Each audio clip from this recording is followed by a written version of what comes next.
I believe you're enjoying all this. Indeed, Captain. I've never seen him look so happy. Shut up! Shh. Shh. Well, what do you know? I finally got the last word. I'm going to tell you all right now, all of these wonderful people would not be here without Patreon supporters like you. If you enjoy credible news, reviews, and commentary on UFOs and UAPs 5 days a week, you want to support this show. What's your name? Marty. Marty, look how easy this is, Marty. Pick up your phone. Boom! You're a Patreon member. I mean, look, it's so easy. You just click the link, which is right here. Just for $1 a month, you can support this show. Just fill out the information and pledge what's comfortable for you. It could be $1, $5, $10, or who knows. Just support.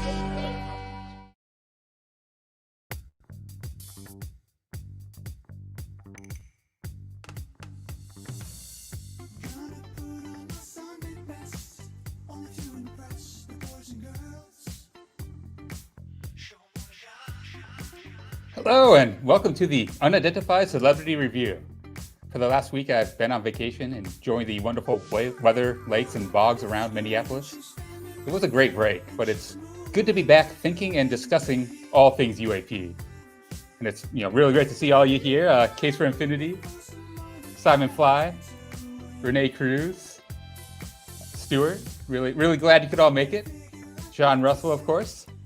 As I was on my flight home earlier today, staring out into the blue sky, 30,000 feet up, I felt vaguely disappointed that no mysterious Tic Tac appeared before my eyes.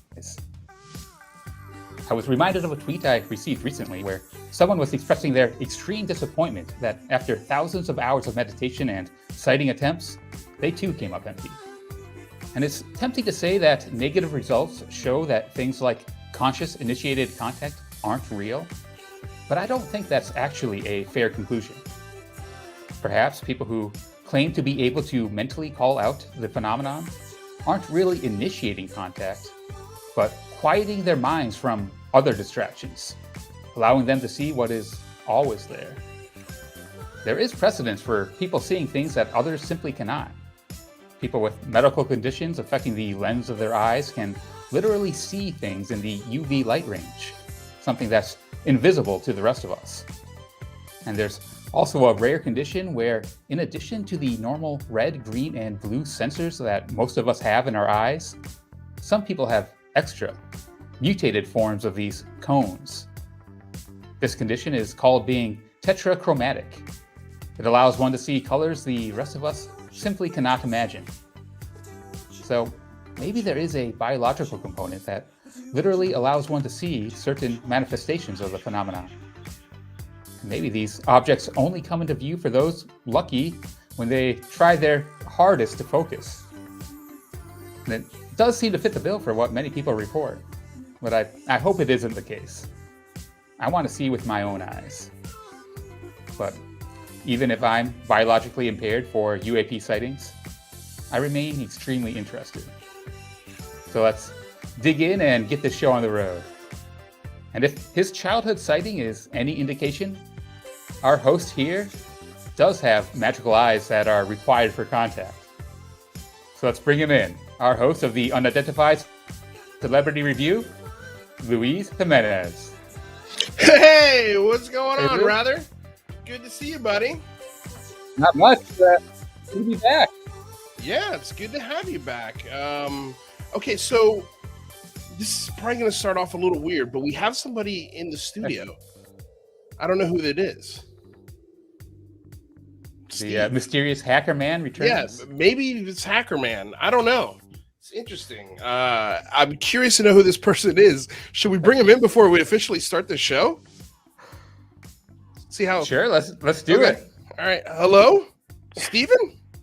Oh, sorry. Clicked on a link. Have no idea how I got here. How did you get here? Wait. Where did you click on the link? Because maybe I accidentally sent it out. I'm a friend of NK Kranda, and she sent me the link. So. Okay. Got it. All right. Well, welcome, friend. Thank you. I always love little surprises like this, but yeah, I think she sent you the wrong link. She sent you the link to join. I was hoping for an alien. How do you guys know each other? We've just been friends for a while, so.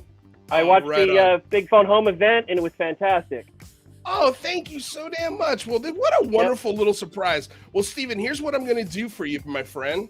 I'm going to get a link for the actual show, and I'm going to put it into this private chat that you see here.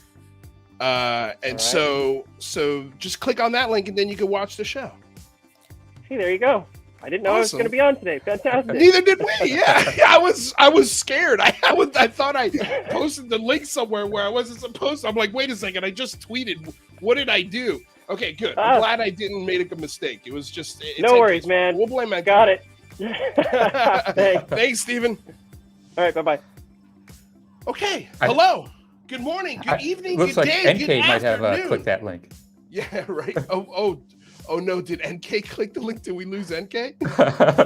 We did. Okay, all right. Well, hello, good morning, good day, good evening, good afternoon, and aloha. Welcome back to another episode of the Unidentified Celebrity Review, your home for credible news, reviews, and commentary on everything UAP and UFO. My name is Luis Jimenez. That is Rather Be Squidding. We're going to have UFO Jane joining us in about a half hour to have a discussion. A discussion I've been wanting to have for a very, very, very long time. But I just want to make sure when we do have this discussion that it is in the most sensitive possible way that we could do it. Right, Rather? Yeah. Got to be respectful, course, right? You got to try and be respectful. Because I know my sensibilities, when I deal with anything that's tough to handle, I usually lean on humor to deal with it. That's how I cope with it, but that's not for everyone, so it's irresponsible of me to be like, well, let's just laugh about it. Just because, and we'll get into it. We'll get into why I think humor is a great way to deal with some things, but we're going to talk to NK Kranda, who's got a lot more information and has been dealing with this on a much deeper level than the two of us. That's fair to say. Yeah, for sure. Yeah, I'm really interested to hear her perspective. Excellent. Well, so am I, rather. All right. So without further ado, our guest today is NK Kranda. She hails in Texas right now and went to school for Horticulture Sciences, graduating with the highest honors and going on to study psychology, PTSD, and trauma therapies, art, biology, physics, history, and shamanism. She currently works in experiencer research and preservation and has the honor of interviewing some of the most credible people the field has to offer. Without further ado, Miss NK Kranda, how are you? Gentlemen. My lady, hello. Well, I'm happy you're here because the thing that really sort of the thing that caught my attention when you were first on, or when I first met you, I guess, was the Big Phone Home. And you said something during the interview with Lou Elizondo that has stuck with me since. And that was this idea of listening to the experiencers, listening to these people who are credible witnesses, and what makes a credible witness. Like, why is it that a F-16 fighter pilot somehow is more credible than a group of fishermen who've been, in the part of the ocean working their whole lives and seeing things and reporting these things? Why is that not as credible as this? And you're like, it is. They're both just as credible. They both should be taken into consideration and taken just as seriously. And I was like, yeah, that makes a lot of sense. So I guess let's start, because I am curious, because we want to learn more about this experiencer aspect of things. And just to preface this whole conversation, I've myself have had a close experience with a UFO. Not any entities or anything like that, but it was at a party. I was a young kid. It was a life-changing experience. So from this conversation, just that's where I have to start with it, because I do empathize and sympathize with a lot of people who experienced this, but I want to learn more. I want to make sure that the conversation I'm having is a progressive conversation and not one that excludes or insults or hurts anybody in the process. So I'm interested in talking to people like you, because I think you can sort of help guide us through this difficult conversation. It's almost like when talking to Ralph Blumenthal, it's like it's a landmine conversation. You could step on something wrong, and before you know it, you're missing a couple limbs. And it's because it's terrifying to some people. For some people, it's enlightening. So let's get into it. But I guess my first question for you would be, is who are the most credible people in this field that you talk to and you have conversations with that you really lean on when it comes to information and data on this? Mothers with young children. Wow, that's an awesome answer. And so what are the things that you're getting from mothers with young children? Literally a person that spends over 24 hours, 7 days a week with someone.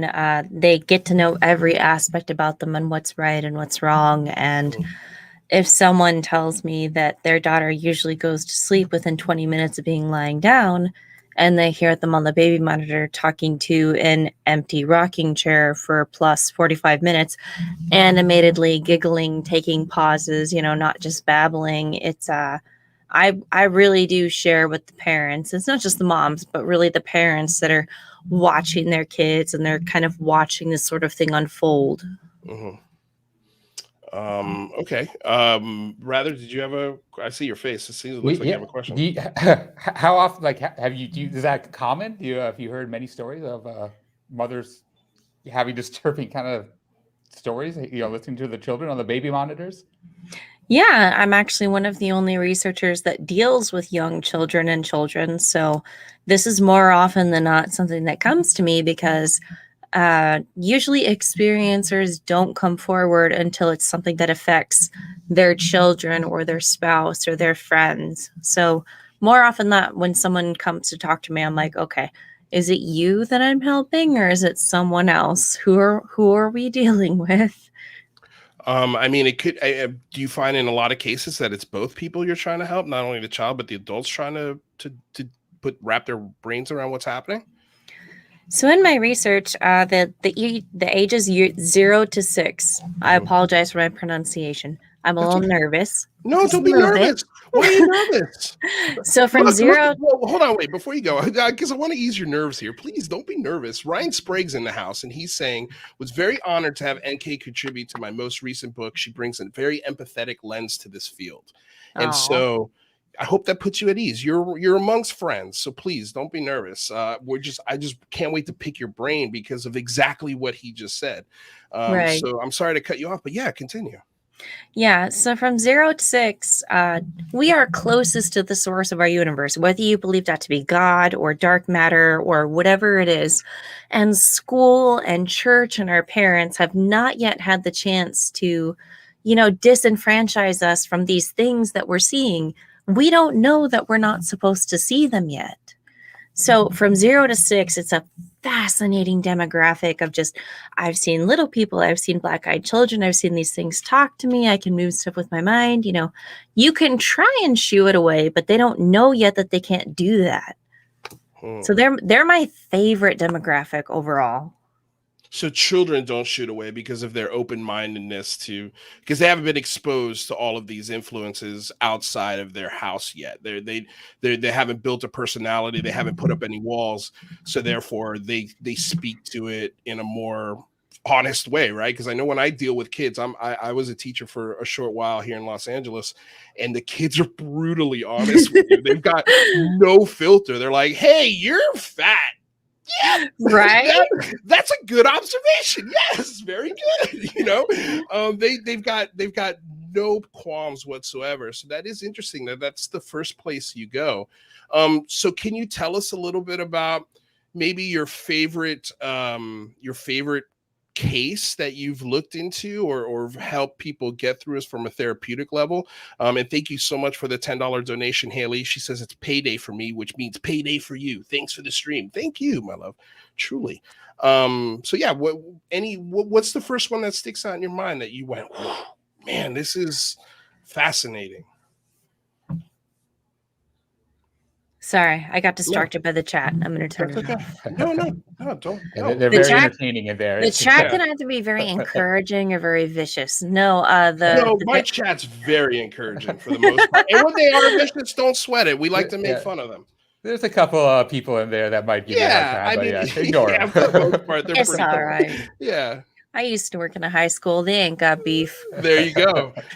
So the most compelling one that I did when I was doing preservations very early on was a boy who was riding a school bus.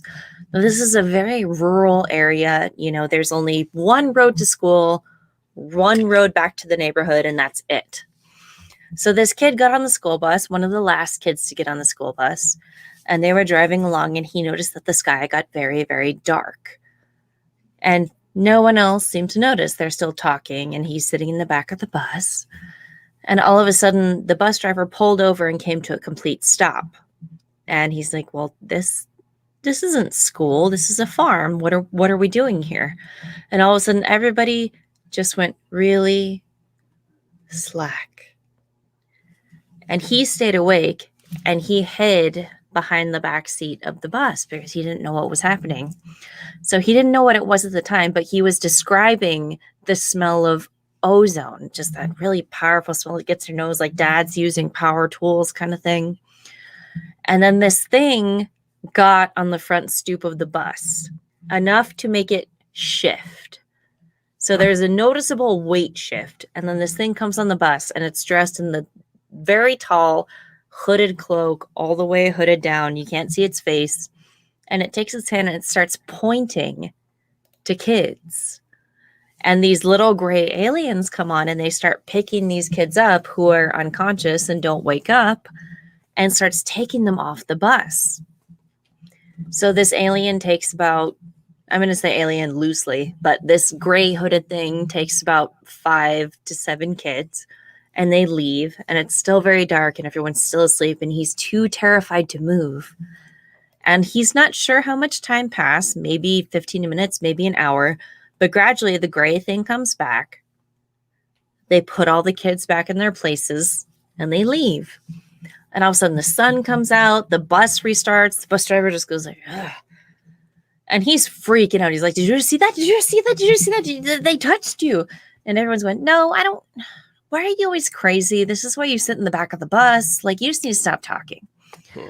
But when they got to the military base where the bus was going, the bus driver was dragged out of the bus, arrested, and taken away because they had over 4 hours of missing time.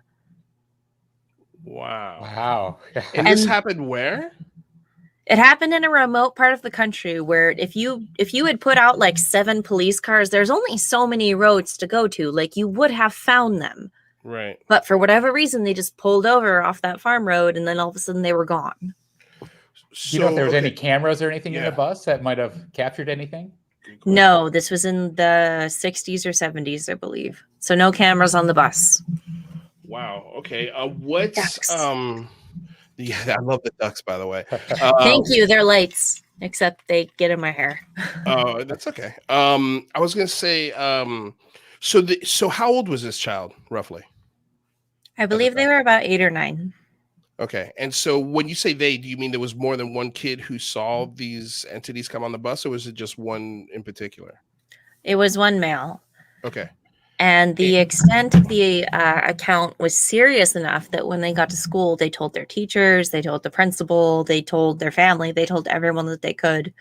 And they were actually assigned a minder to make sure that someone was always around going, oh, this kid has problems. He has schizophrenia. He has seizures. Please don't worry about his stories. Everything's fine. He's very well taken care of. Can I ask you, did that child suffer from seizures and those things, or that's just something they made up? No. Wow. I've seen the passport. I've seen the report card. I've seen the health record. They were completely fine. Wow. Go for it, rather. Did you talk to this boy like when he grew up, or how did this kind of story get out there? Absolutely. I talked to him several times, and this is one of the people that I talked to after MUFON meetings that didn't want to come forward to the mic because obviously it's very difficult to come forward with this type of story. So one of those times when I had stayed afterwards, they kind of opened up to me, and we did several recordings after that. Wow. Has he had continued contact, or is that kind of the defining Yes. experience?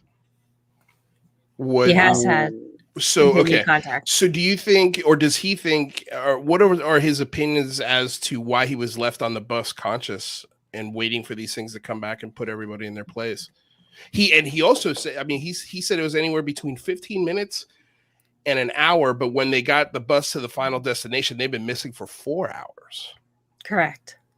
So what happened there? Did he get taken, or was he on the bus the whole time, highly aware of what was happening? He was very aware of what was happening. He was left on the bus for some reason. And so these later experiences with him, what do those experiences entail? Oh, it gets so much worse. Really? Yeah. So, obviously they figure out he's sensitive. He's aware of what's going on. And they used to try to lead him out into the woods using the orbs. So specifically red orbs. They would try to lead him out into the forest, and they would tell him, oh my God, if you just bring your friends out here, they're going to believe you. They're going to see everything. They won't make fun of you anymore. Your parents will believe you. You just need to bring more kids. Everything's going to be fine. And after about 2 or 3 times of doing that, of which he had no control, he said he would go to sleep and then wake up and he was in the woods. He said, no, I'm not bringing you any more kids. I'm not bringing any of my friends. I'm not doing it. I'm not doing it. The red orbs turned hostile and chased him the entire way home. So that was one of those experiences where I told him, well, please honor yourself because you survived, because that was terrifying and you didn't give up any other kids and you didn't bring them any other family members. And I was really amazed by that. That's a lot for a young child. How old was he at the time when these experiences happened and that he remembers? 8 or 9. Wow. Rather, you have another question about this case? Well, yeah, I mean, it's obviously a pretty incredible tale, right? And what would you say to like the skeptics who would claim that it might be something like mental illness or not a quote unquote real experience? Is there anything kind of just beyond your gut feeling and then talking to him that you find him trustable, or do you have any police reports from the bus driver getting captured, or anything that might be able to kind of quell some of the skepticism? The military does not like to make mistakes or advertise their mistakes. So why would there be any report? Well, was there any reports to police? I mean, if a bus goes full of children goes missing for 4 hours, I mean, was there any local newspapers written up about it or anything like that? Not that I have discovered, no. How did you find out about the case? I interviewed the witness. But I'm saying, did they come to you, or is this something that was it like oh my gosh, you need to talk to this person kind of thing? Were they recommended to you? No, we were part of the same MUFON chapter, and they had the appropriate passport, report card, health card, among other things, to prove that they were there at that base at that time and that it had been happening long before other people had activity. So this was a school bus for children attending school on a military base? Correct. Got it. Okay. Got it. Yeah. Well, so Ryan brings up a great point here, saying that he's heard of a very similar case of a kid in Australia who has had orbs follow him home, and then all throughout his life never showed up to interview him and saw the orbs. So yeah, I guess one way to maybe kind of put some solid footing on this and maybe quell the skeptics would be if these are repeatable things that other people who haven't communicated are experiencing the same sort of things. Do you get the sense that that's the case? Have you heard other kind of similar reports of encounters like this? I actually have not, and this person had nothing to gain by talking to me. I mean, I'm a single mom. I obviously can't afford to pay people to tell me their experience. They've met with me several times. They had corroborating evidence of their father being in that branch of the military at that time, and there was really nothing in it for them to come forward and to tell this tale. So I'm sorry, I didn't mean to cut you off. What was your final? Yeah. You're fine, go. I was going to ask, did you have an opportunity to speak to his parents? His parents are in very frail health. I did ask, and it was kind of like, oh, well, maybe okay after COVID type of thing. Yeah. But it wasn't a no. It's just that he's very protective of his parents and with COVID and everything. So that was fine. Let me ask you this. Were you able What to- is it? Okay, go for it, rather. Sorry. Listen, have you been able to track down any of the his students, the classmates that were in the bus? I have not, but the father, his DD-214 did check out. If you know what that is. No. What is a DD-214? The military record. So whenever you get out of the military, it says what you've done and if you were honorably discharged, et cetera, et cetera. Basically, where you've been, what you've done, and your name and your social. So this happened in the late 70s. So he's an adult now. What did this person? How did this affect his life? Did it affect it in a negative way, or is he still? I don't want to call him a constructive part of society, but has he figured out a way to introduce himself into society where he doesn't feel ostracized or weird? Is he comfortable telling this story? Like, what is his normal day-to-day life like right now? I don't know if he's comfortable telling his story, but he did, in fact, join the service himself. He did join the postal service inside of the military, and he's a lifelong experiencer. He continued to have weird things happen to him almost his entire life, to the point where he's still visited to this day. What is your favorite part about this story? Your favorite aspect about it? You say it was your number one story that you went to. What is it about it that you feel this one is just really, really good? I asked them very honestly, because this is not necessarily a positive experience. It's not a positive story.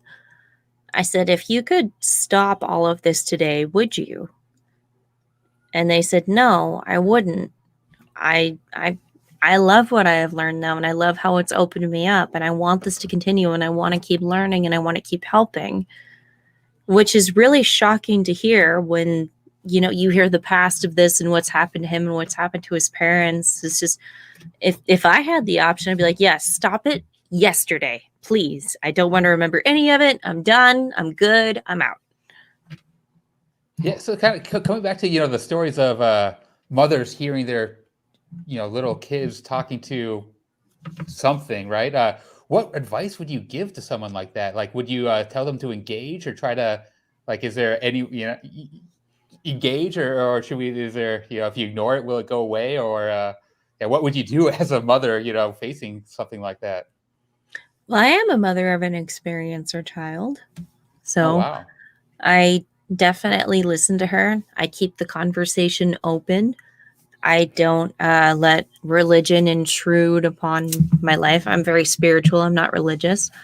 So I like to ask her a lot of questions. I like to ask her what she thinks. I like to ask her what she believes, what makes her feel safe, and that type of stuff.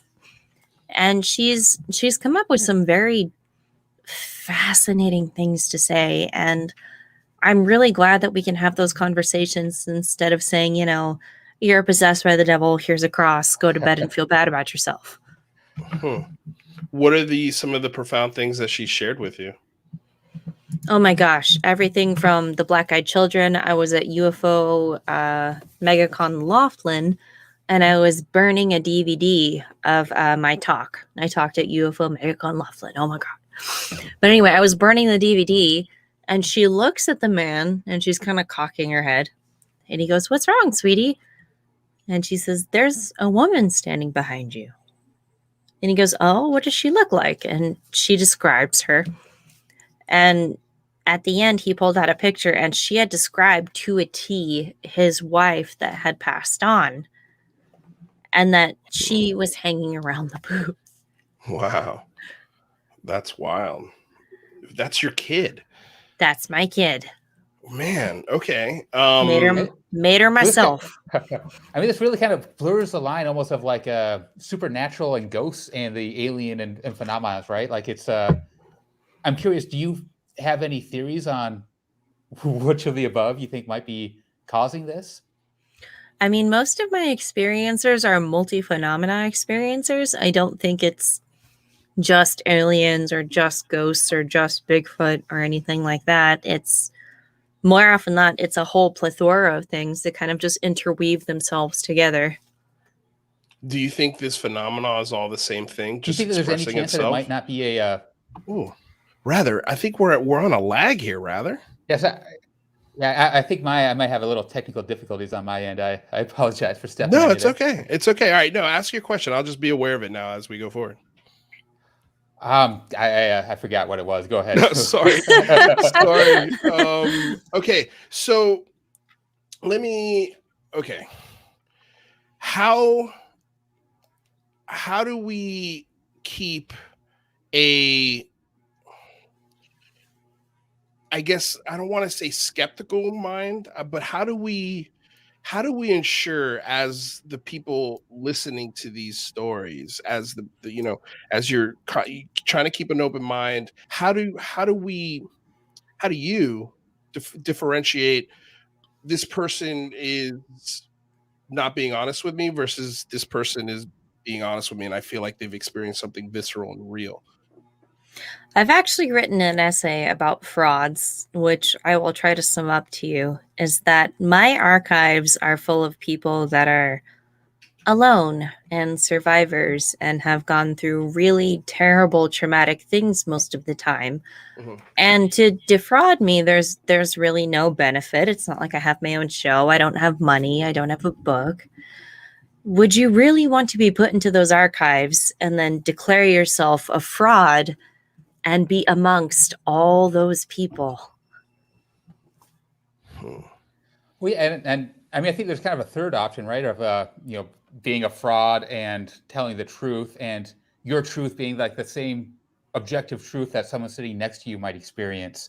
And I think that may, potentially, even if what your experience is different from that person sitting next to you, potentially it could be something, like consciousness based, or, linking into the astral plane or something like that, and be a real experience, but not in the, shared reality necessarily. Do you think that kind of notion holds any credence, or do you think that these are, real manifestations in our world that we could, touch and capture and find out more about?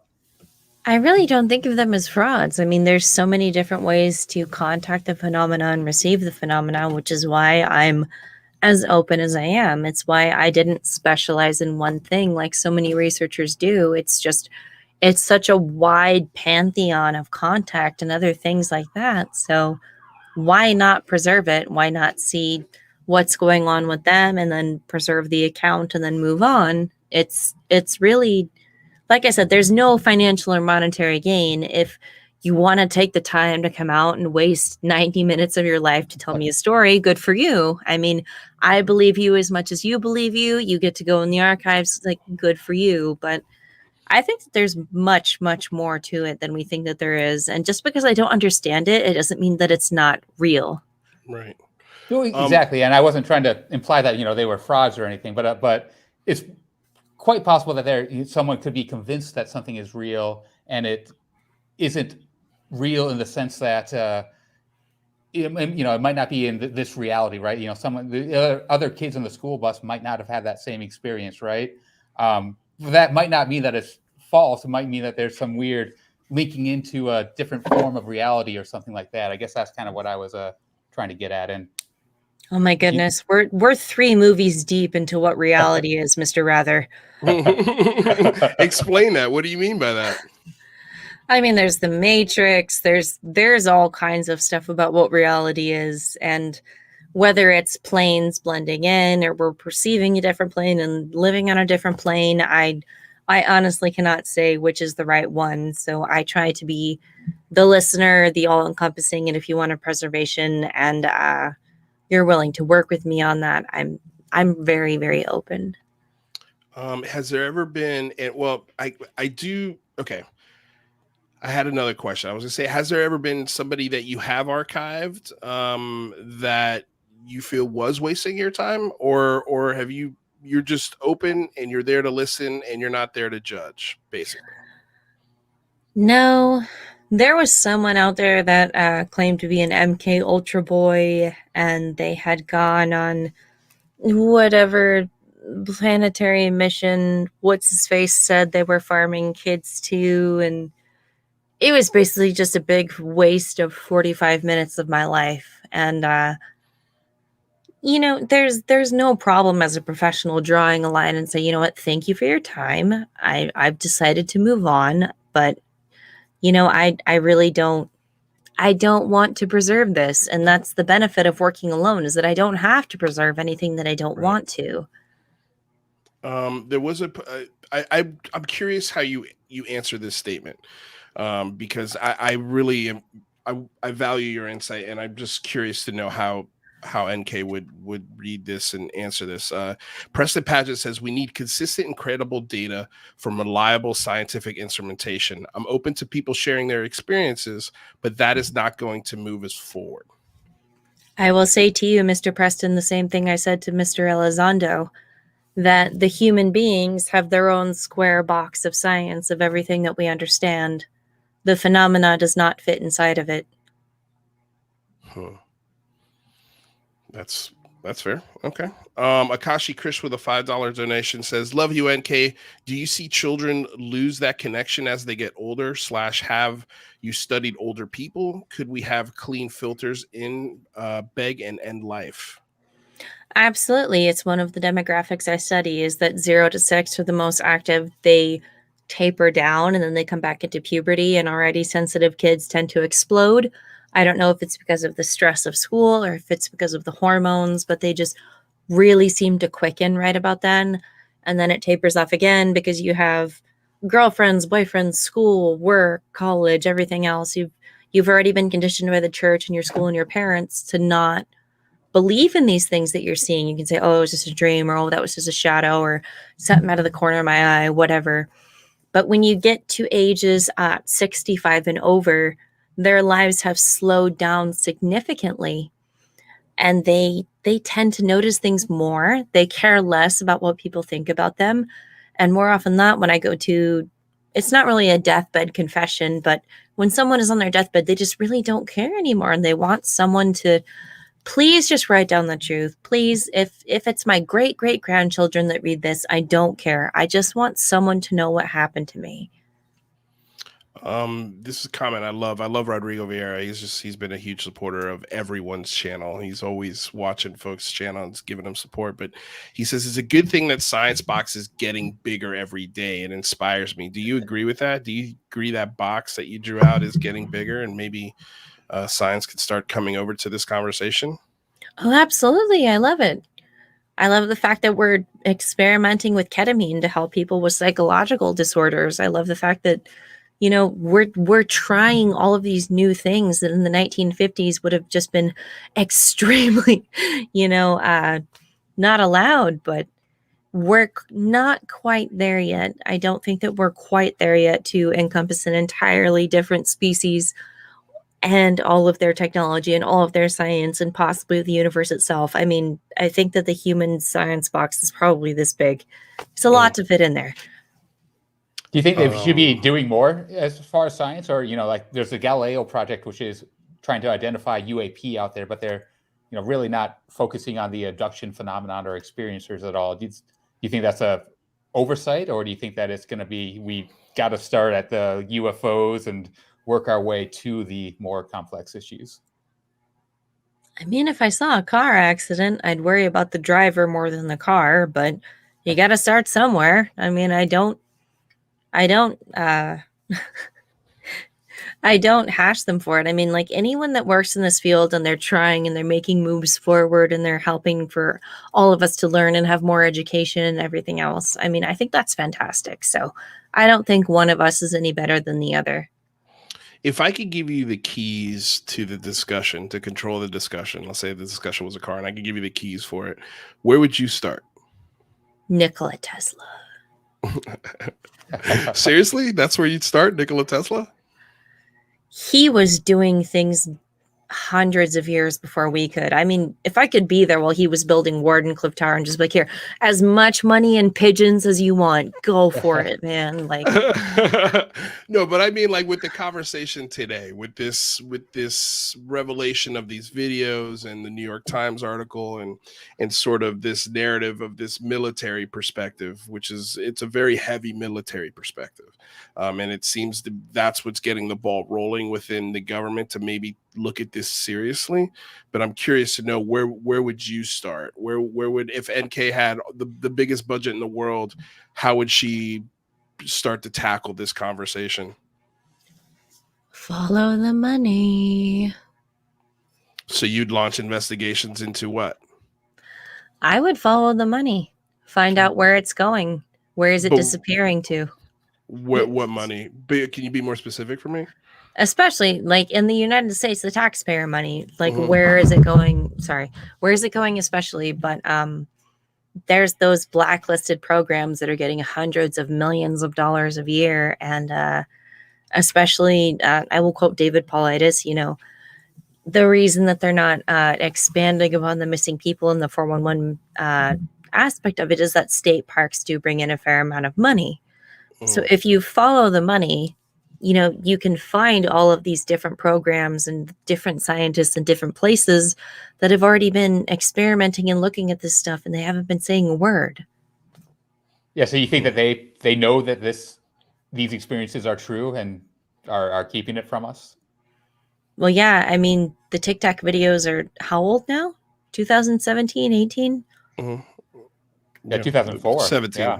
Yeah. Well, they were filmed in 2004. They publicly were made known in 2017. So, I mean, technically speaking, they're 17 years old. Yeah, I think they know more than they'd like us to believe. And I don't know what their end game is, but for whatever reason, they've chosen to hide it and give us just a little tidbit at a time, kind of to shut us up. Well, and they've been giving us a lot more tidbits in the last 4 years. Do you think that do you have any hypothesis on why that might be? Can you repeat the question? You cut out. It feels like they're giving us more information in the last 4 years, like since the 2017 New York Times article came out. Do you think there's any kind of reason for that seemingly uptick in disclosure, or do you think that, do you have any hypotheses for why this is happening now? Coming from a family of military and poli-sci majors, usually when something this big blows up, it's to distract from something else. So if they've been sitting on this for this long, why now have you decided to blow it up in the American media? I don't know what else is going on. I don't really want to fathom what else is going on, but you could have easily sat on the TikTok videos for another 20 years and they still would have been stupendous and amazing evidence. So I'm really curious as to what's actually going on that has the government so worried that they need to feed us these type of UFOs. Do you have a theory as to why? I don't know. Well, here's a question. You know, back when that the order to get him to bring more children. What do you think the goal of that was? Do you think that they're wait? Rather, you have to say it again. Think that they would go. Rather, you got to say it again because you were breaking up the first part. Yeah. You know what? Rather, go back, go out, and come back in.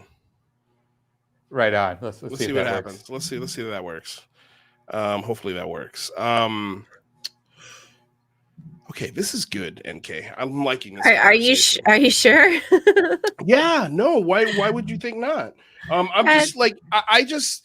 Look, we try our hardest, right, to try and be as grounded and as level-headed as possible. And the part where this conversation gets really slippery is this experiencer part of it.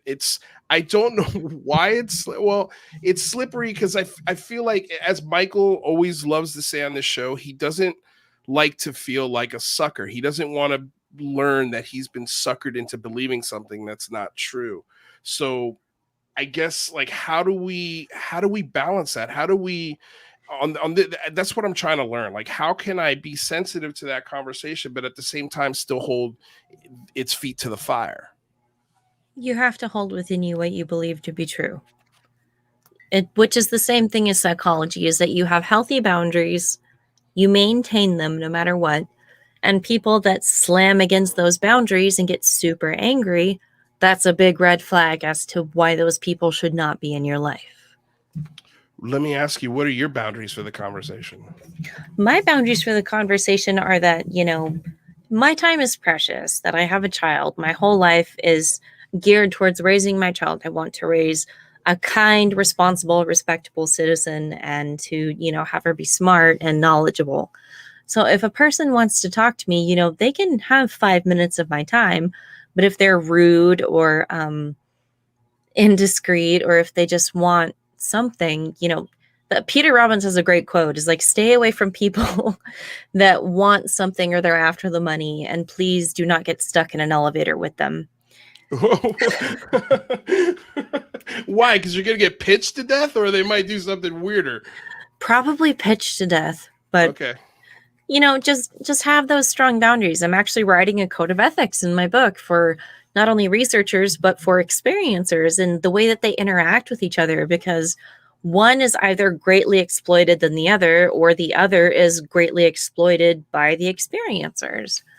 So it's really not that hard to just put out some simple rules that, hey, tell your story, come out if you want to tell your story, don't tell any more or any less than that, and then move forward and be respectful of each other. Okay. Well, we do have a fellow Texas UFO researcher that just joined us in the stream. Let me bring her on. Of course, everyone knows this wonderful face. UFO Jane, a Texas researcher, has documented over 1,000 UFO cases over the years and interviews UFO experts and others on her YouTube channel, The Weird UFO Show. Welcome, Jane. Hey, it's so good to see NK. She's recently become one of my favorite people. I love it. Well, UFO I'm glad sphere. So I'm so glad that you're having her on. I'm so happy you helped us set up this conversation. Yeah. Real quick, before we get deeper into it, we did have a $5 donation from UAP Etoroa. Sorry if I'm mispronouncing that. And I'm sorry I can't bring up the comment. I lost it in the chat stream, but I do have the question, and the question is for NK, and it asks, does NK have multiple witness experiencers cases to share? Oh, absolutely. Over 90% of all my preservation cases are multi-phenomenal. Okay. What? Or do they want more dirt than that? I think they want more dirt than that. Yeah. Can you give us a specific case on a multi-witness experience? Sure. I had a young teenage female who had regularly saw lights in the sky, and she had missing time and things like that. And she had kind of written it off as, I fainted, whatever, except that it happened a multitude of times in the exact same spot of the forest and all this other weird stuff. Wow. And then it turned out when she got to be older and a teenager and hormonal, she was having full-blown PK manifestations where either she had some sort of entity or some sort of guardian, and whenever she would get mad and go to sleep, that entity would start to hurt the people around her that made her mad. So we've had thrown hairbrushes, we've had scratches, we've had dogs barking at nothing. I mean, it got really intense for a while until I was able to get her into therapy. Okay. Here's another $2 super chat question. Thank you, Alex Milius, for the donation. And this is sort of my audience member holding my feet to the fire.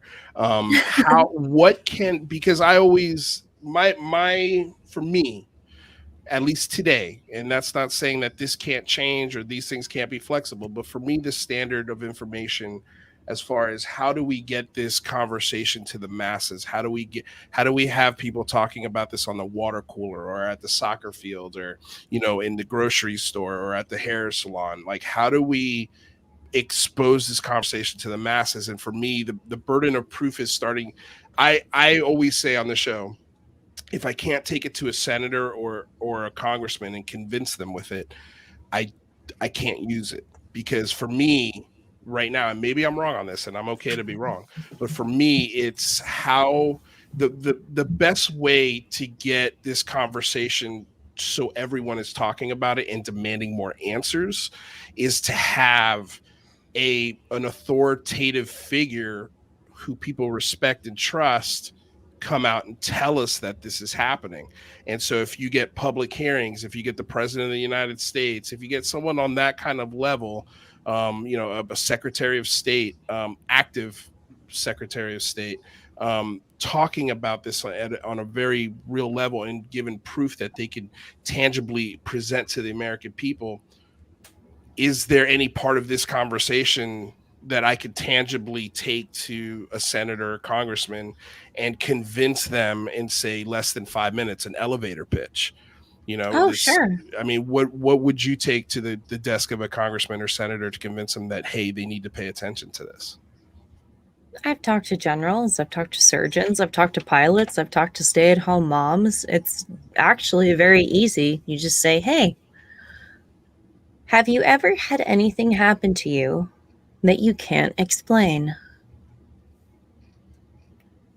You're asking the senator or congressman that? Yeah, try it. Okay. Well, I'm trying to think of an answer. Is there anything in my life that I can't explain? I think if you asked me at a different time in my life, there'd be a ton of things I wouldn't be able to explain. But like, I can't explain my experience. I can't explain what happened to me as a 13-year-old kid. When I saw what I saw in front of 15 other witnesses. That's something I can't explain. And so I think for me, if I was a congressman, maybe I hear that question and I could think of something that elicits that kind of emotion or reaction. But what if they don't? What if they don't have any sort of experiences that have made them go, what the hell was that? And that's totally fine too. You can just say, thank you so much for your time. I really appreciate you answering my question. Have a great day. And then move on to the next one. You don't have to spend all that time and energy convincing one person when you can ask the same question to 10 others and get much farther. Right. That's a good point. Jane, you just popped in here, so I want to give you the floor, my lady. What NK you said is one of your favorite researchers now. What is it about the work she's doing that you can highlight that you love? Yeah, well, we met in person at an event in San Antonio, so I got to hear her speak, and there was just a lot of light bulbs and revelations I had, because even though I hear from experiencers and I get abduction and contactee reports, I really am more covering like the nuts and bolts sighting, number of cases a week kind of thing, a little more boring in some ways. And so it's neat to be able to have somebody in my own home state that is studying this phenomenon, but from a totally human, personal experiencer perspective. And she has just all this insight and knowledge that she can add and to what I'm doing. And then we can talk on podcasts like these and put the dots together. And I just want to add on to what NK was saying about talking to Congress people. I love that idea because I think the thought is, maybe I'm wrong, NK, is that there's a pretty good chance that if you talk to any person that, a certain, I don't know, so many out of 10 people are going to have had that ghost or UFO experience, or that psychic experience or something that they can't explain that's been bugging them their whole life. And that definitely could open up the conversation more and make it easier to talk about, the UAP report and all that. I like that approach. Absolutely. I mean, just because UFOs are in the mainstream, that doesn't mean that there's less of a stigma about them. But if you get people one-on-one and they're kind of away from the crowd and you ask them that question, there's so many more experiencers than we think. We're not as alone as we think. We're not as isolated as we think. There's people to talk to. There's people that won't judge you. It's really amazing. And that's kind of the premise that I'm trying to weave into this book, is that it happens to more of us than it doesn't. We're not that secular. Rather, how's your sound looking, buddy? We'll see. Or how's you can't see sound. Let me know. But... Let me know if I'm freezing. But cognitive dissonance makes a good point, saying that experiencers absolutely are data points, and I totally agree with that. And I think that you're doing a great job archiving this and kind of collecting these reports. Regardless of what level of skepticism you have, I think it's great that you're collecting them. Where can we find them? And maybe like about approximately how many reports and archives have you done? I've been doing this for 10 years. I'm sure if I would count them, I would retire. Is there a website or somewhere where we can go browse through them? Not yet. I'm currently writing a guide. It's a survival guide for experiencers about, my child is going through this thing, or I'm going through this thing. What can I do and what will I do? Because that's something that isn't on the market yet. And I really want to bring that forward because there are options and you don't have to be manipulated by things that are beyond your control. Okay. I think this basically was answered here, but I mean, Preston, again, this is all fine and dandy and great to have everyone involved, but in order to find an answer, we need the credible, consistent data as a starting point. So you've got 10 years of data points here. What is the most consistent aspect of these data points that you've collected in 10 years? Mr. Preston, we need to have coffee sometime. No, actually, the biggest correlation that I have, which is scientific, and I've talked to multiple doctors about this, is trauma. And that when a person experiences trauma, it rewires the neurons of their brain. This is a physical fact. It's true. It's trauma. So you are not the same person before a car accident as you are after a car accident.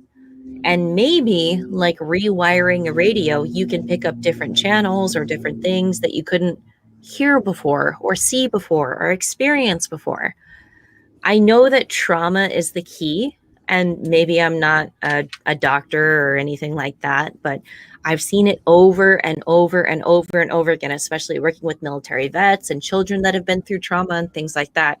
Trauma just seems to be the key that unlocks this for so many people. And also, go ahead. What were you going to say, NK? I don't want to interrupt. I was going to say something catty. Go for it. Yeah. And Mr. Preston, if you would like to know more, you deserve to give me a coffee. There you go. Preston Coffee Day, buddy. Yeah. I just want to say, so as far as data points go, right? So I've been covering a lot of UFO photos and videos and this many triangles, a month in this city. And, I don't know the percentages yet. I am working behind the scenes and trying to get that a little more, because I have the numbers. I have them. But, a certain percentage, people report the gray aliens. They report these repetitive, almost predictable experiences. And there is some overlap of those, I know, with some things that NK has heard about. So I think that's to the data point question. Yeah, I mean, it is a conversation. I mean, you have different researchers with different information, and you have to talk to each other in order to get anywhere. And you can't learn about this phenomenon by studying the dynamics of the Tic Tac UFO and then not talking to experiencers, because a lot of these, documented cases throughout history that do involve physical craft also do coincide with the experiencer element. It's so amazing how we are so quick to believe that somebody saw this physical craft, and we can follow that trail of evidence. But the moment another witness, like Rendlesham, for example, says that they touched the craft and felt like they got a download of information about, alien beings, and that part of the story gets so obscured so fast, is so unbelievable. And yeah, I'm rambling a bit now, but I do think I'm trying to get to a place where I'm just accepting those experiencer reports for what they are, instead of putting my own expectations of what they should be, and just accepting it. Like, it is happening. I don't really understand it, but it appears it's happening. Well, yeah, I guess, do you think that we should accept kind of all reports, or, might there be other things going on? On Celebrity, Kevin Hart had an interesting point, saying that many cases are false memories to avoid trauma. I've heard stories like that before, that, you kind of dig down into it and they kind of unlock a real memory that kind of explains some of their stuff. Do you think that's a possibility, or how would you kind of respond to that line of reasoning? Exactly the same way that Brian Sprague did, is that there is no case, there is no file, there is nothing without a witness coming forward. And if we're just going to disregard witnesses as, oh, you're damaged by trauma, you're damaged by your past, you're damaged by the fault of your memory, it's just a big cliche. I'm really tired of hearing about 10 different people seeing a car accident and giving 10 different accounts. There are reliable witnesses. There are people that saw what they saw and said the correct things. It's very outdated. And like I said, I'm tired of hearing it. And if you wanted to know what it was like to be in a car accident, the only way you're going to really know what it's like is to talk to somebody who's been in a car accident. I mean, that's the only way you can experience it. It's a huge part, and it is a huge data point to even imagine yourself in the situation. Like, I know when I was in a car accident, I remember my shoes fell off. That's just something I vividly remember. Do I remember all the other details of the case? And do I know exactly how fast the person behind me was driving? Did I get all the technical right? Probably not. But there's a lot of really good information that nobody outside the experience would know, right? Unless they talk to me about it, right? So correct. And this that's a government great example. I'm sorry, Jane. No, that's just a good example. Yeah. This government has executed thousands of people on less than eyewitness testimony. So I'm really tired of people hiding behind science and the government and saying like, oh, well, we have all these procedures. No, if someone pointed at you like UFO Jane, you're a witch, I'm sorry, you got to go. They would more than likely hang us than actually go through the evidence and take their time. So it really is something that has happened in this country. But here's where I might push back a little bit. Do it. And that is that, well, what about, eyewitness testimony has killed people. Eyewitness testimonies put people behind prison for 20, 30 years of their life. And then science caught up and was able to determine, oh, the blood that was on that crime scene doesn't match the blood of the perpetrator or the person we put behind bars. And now we have to go back and correct this because the science proved without a shadow of a doubt that the eyewitness testimony got it wrong. So how do we marry these things? Because I think that we can't have one without the other. Is that fair to say? Absolutely. I mean, but there is a documentary called Making a Murderer. Mm-hmm. If you've seen it. I know the premise of it, but no, I haven't seen it. Oh, waste 10 hours of your life. Do it. Have a glass of wine. Come on. I haven't watched it. But I think the idea of it is someone who's actually innocent being convinced that they're guilty, right? No. Okay. So what is it about that documentary that makes you... that emphasizes your point? Basically that they did the DNA evidence and it wasn't him that raped the female, it was someone else. And when he tries to appeal the case, they basically do a lot of things to put him back in jail so they don't have to pay out from that.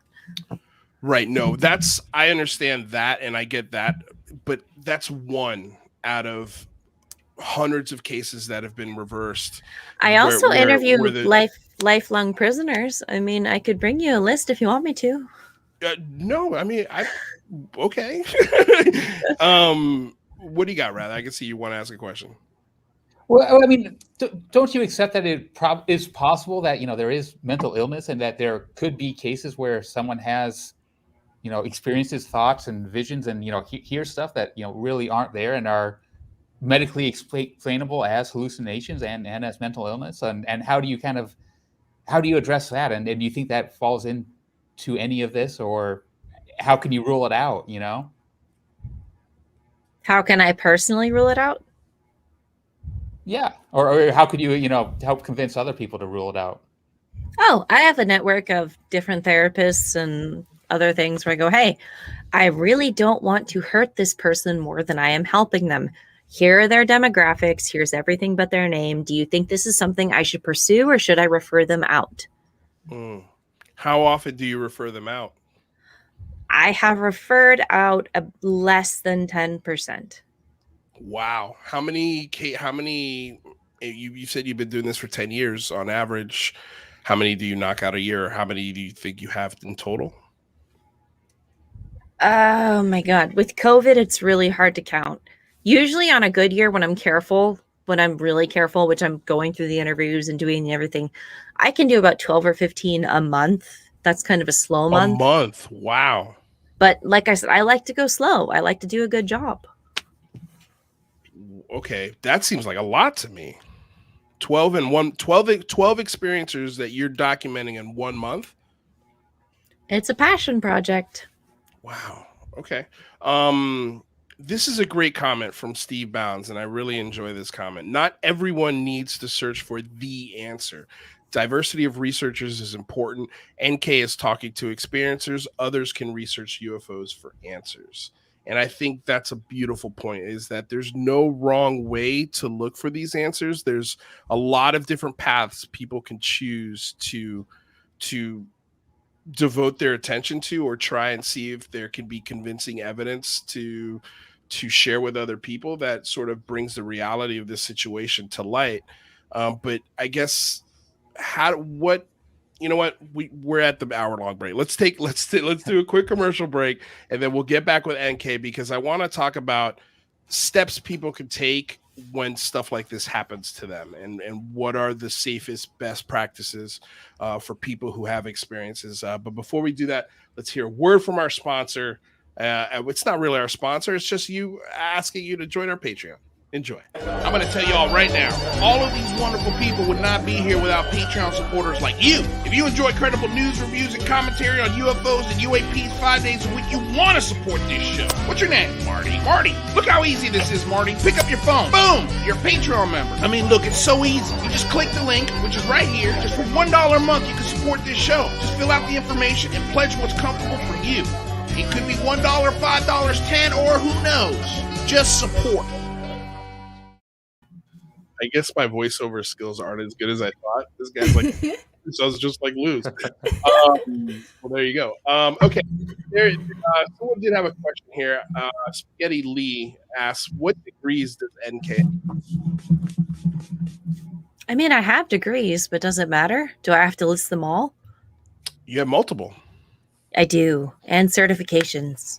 I don't think you have to list them, but I think it does bring a peace of mind to people who are listening. Hey, this person knows what she's doing.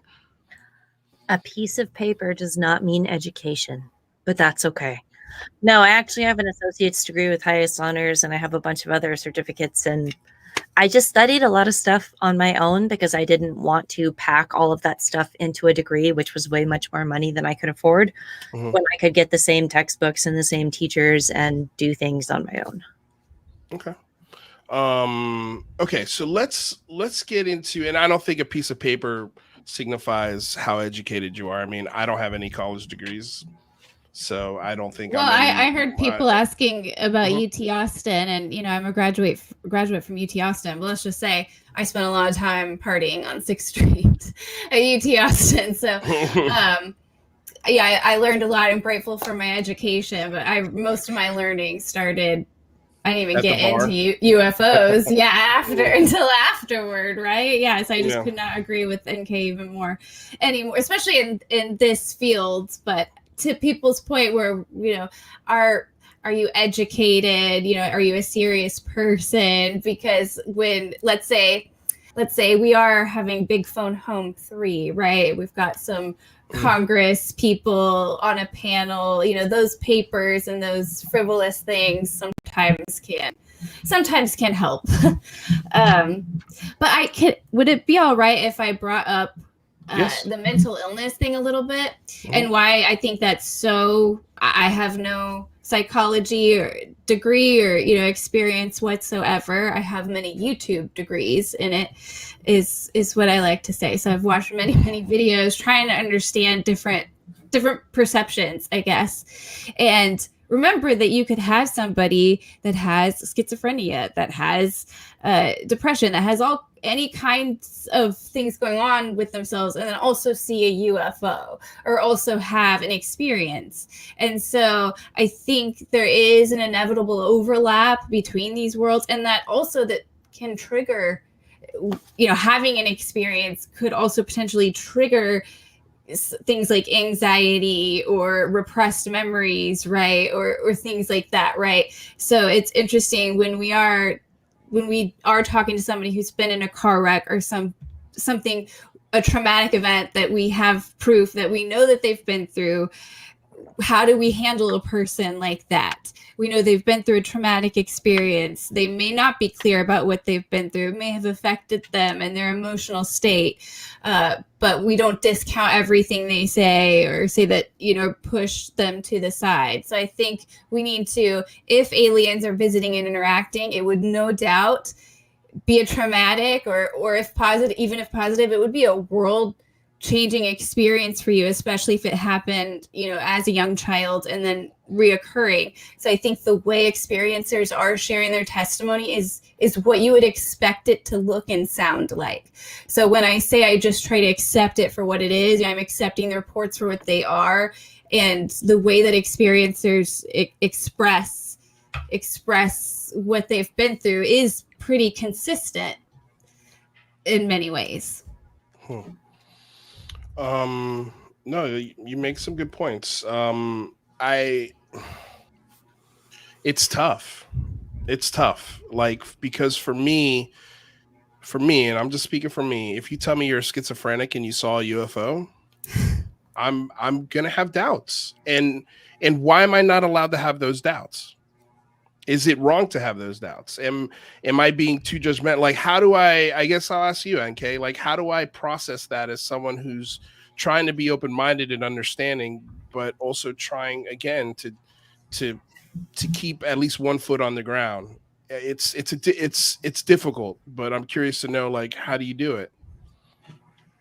I think honestly, just being there for the person, whether or not you believe they had a sighting, whether or not you believe something has happened, that person in themselves is still going through something.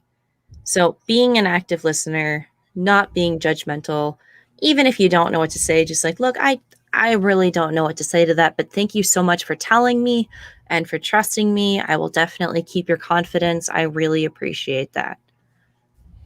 Okay. Well, then let's get into this. So someone has, let's say, a traumatizing experience with what people are calling either an alien abduction or some sort of entity interaction. What are the first steps for them? How do they deal with this? Where do you suggest they go? Who do they talk to? How do you keep them out of falling into dangerous paths? Because I know psychology that can be a slippery slope too. Like, finding a good psychologist is hard. It's difficult. It is very, very difficult. So I'm curious to know, like, where do you refer these folks to? And how do you ensure that the people they are talking to are doing good for their mental health and not harming their mental health? Absolutely. And the field of mental health has very much changed. I like to go for younger therapists. It took me 7 years to find a good therapist. But basically anybody that has an accurate DSM on their shelf, and you can wade into this. You can say, like, hey, I've been having some really prophetic dreams, or I'm really worried about my friend or my nephew. And you can kind of wade into this and see how they react. If they're completely dismissive, then you should probably find another doctor. But I found doctors that used to run group therapy, and their patients were having shared dreams. I've run into therapists that were dealing with people that had severe PTSD from being overseas in Iraq and Afghanistan. And she actually was getting visions of what was happening in their head before they saw it. I don't think it's as difficult as it seems. And I really do recommend therapy. I recommend talking to someone that has a degree. I recommend talking to someone that knows what they're doing. Just being safe, even lowering those stress levels is going to make your experience and the way that you live a lot better. What is a DSM? I don't know. I just because I'm It's the big book of psychotic illnesses, I believe. okay. I'm super tired, but yes, No, it's okay. the DSM. You want to have the latest version of the DSM. So then how, okay, if you don't have a psychology degree, how do you recommend that they deal with this outside? Let's say they don't have healthcare, or they don't have the means to get a psychologist. What would be the steps you recommend to them there? There are a lot of forums online that I recommend, but there's actually quite a few free, FREE. They contact experiencers and they help them through things without any money. I definitely help people that don't have any money. It's just, I don't know. I don't recommend going to a hypnotherapist. I recommend definitely trying a person with a medical degree first. Maybe they have a sliding scale. Maybe you can go somewhere else. You don't have to swallow a bottle of pills. You just want to talk to someone. And I also believe in peer-to-peer counseling, which is also very prevalent online. Could you go into the unless you did earlier when I wasn't here? Nope, could you go into could you go into the hypnotherapy and why you don't recommend people do that? So I'm one of the only researchers out there that doesn't recommend hypnotherapy. And the only reason because of that is that your brain is meant to keep you safe. So going through hypnotherapy and everything else, it's just like opening the floodgates of information and trauma. And a lot of the hypnotherapists I've talked to, they don't have a degree, they don't have a certification, they don't have an aftercare plan. You're left with everything. You know everything now. And then your session is done and you go home. And I have had people, try not to cry. I have had people in my archive that have committed suicide afterwards because they just had no support and they felt that there was no way out of it. So I think hypnotherapy is one of the last things to try. There's definitely some hypnotherapists that I very much respect and trust, but there's cognitive behavioral therapy, there's prolonged exposure therapy, there's ART therapy. I would just wish that they would try those evidence-based things first before diving into hypnosis. I think that's a damn good piece of advice. Go for it, rather. What does kind of progress look like if you are an experiencer and you're going to a therapist? Is that primarily just to kind of help them understand and be okay with the experiences, or does it potentially change the nature of the experience, or does it happen less frequency? Like what does progress look like as an experiencer going to therapy? I mean, it's different for everyone. I can only speak to the fact of if you lower your stress, these things are going to leave you alone more. So the more stressed you are, the more hypervigilant you are, the more adrenaline you have in your system, the worse the nightmares are going to be, the worse the hallucinations are going to be, the worse the visitations are going to be.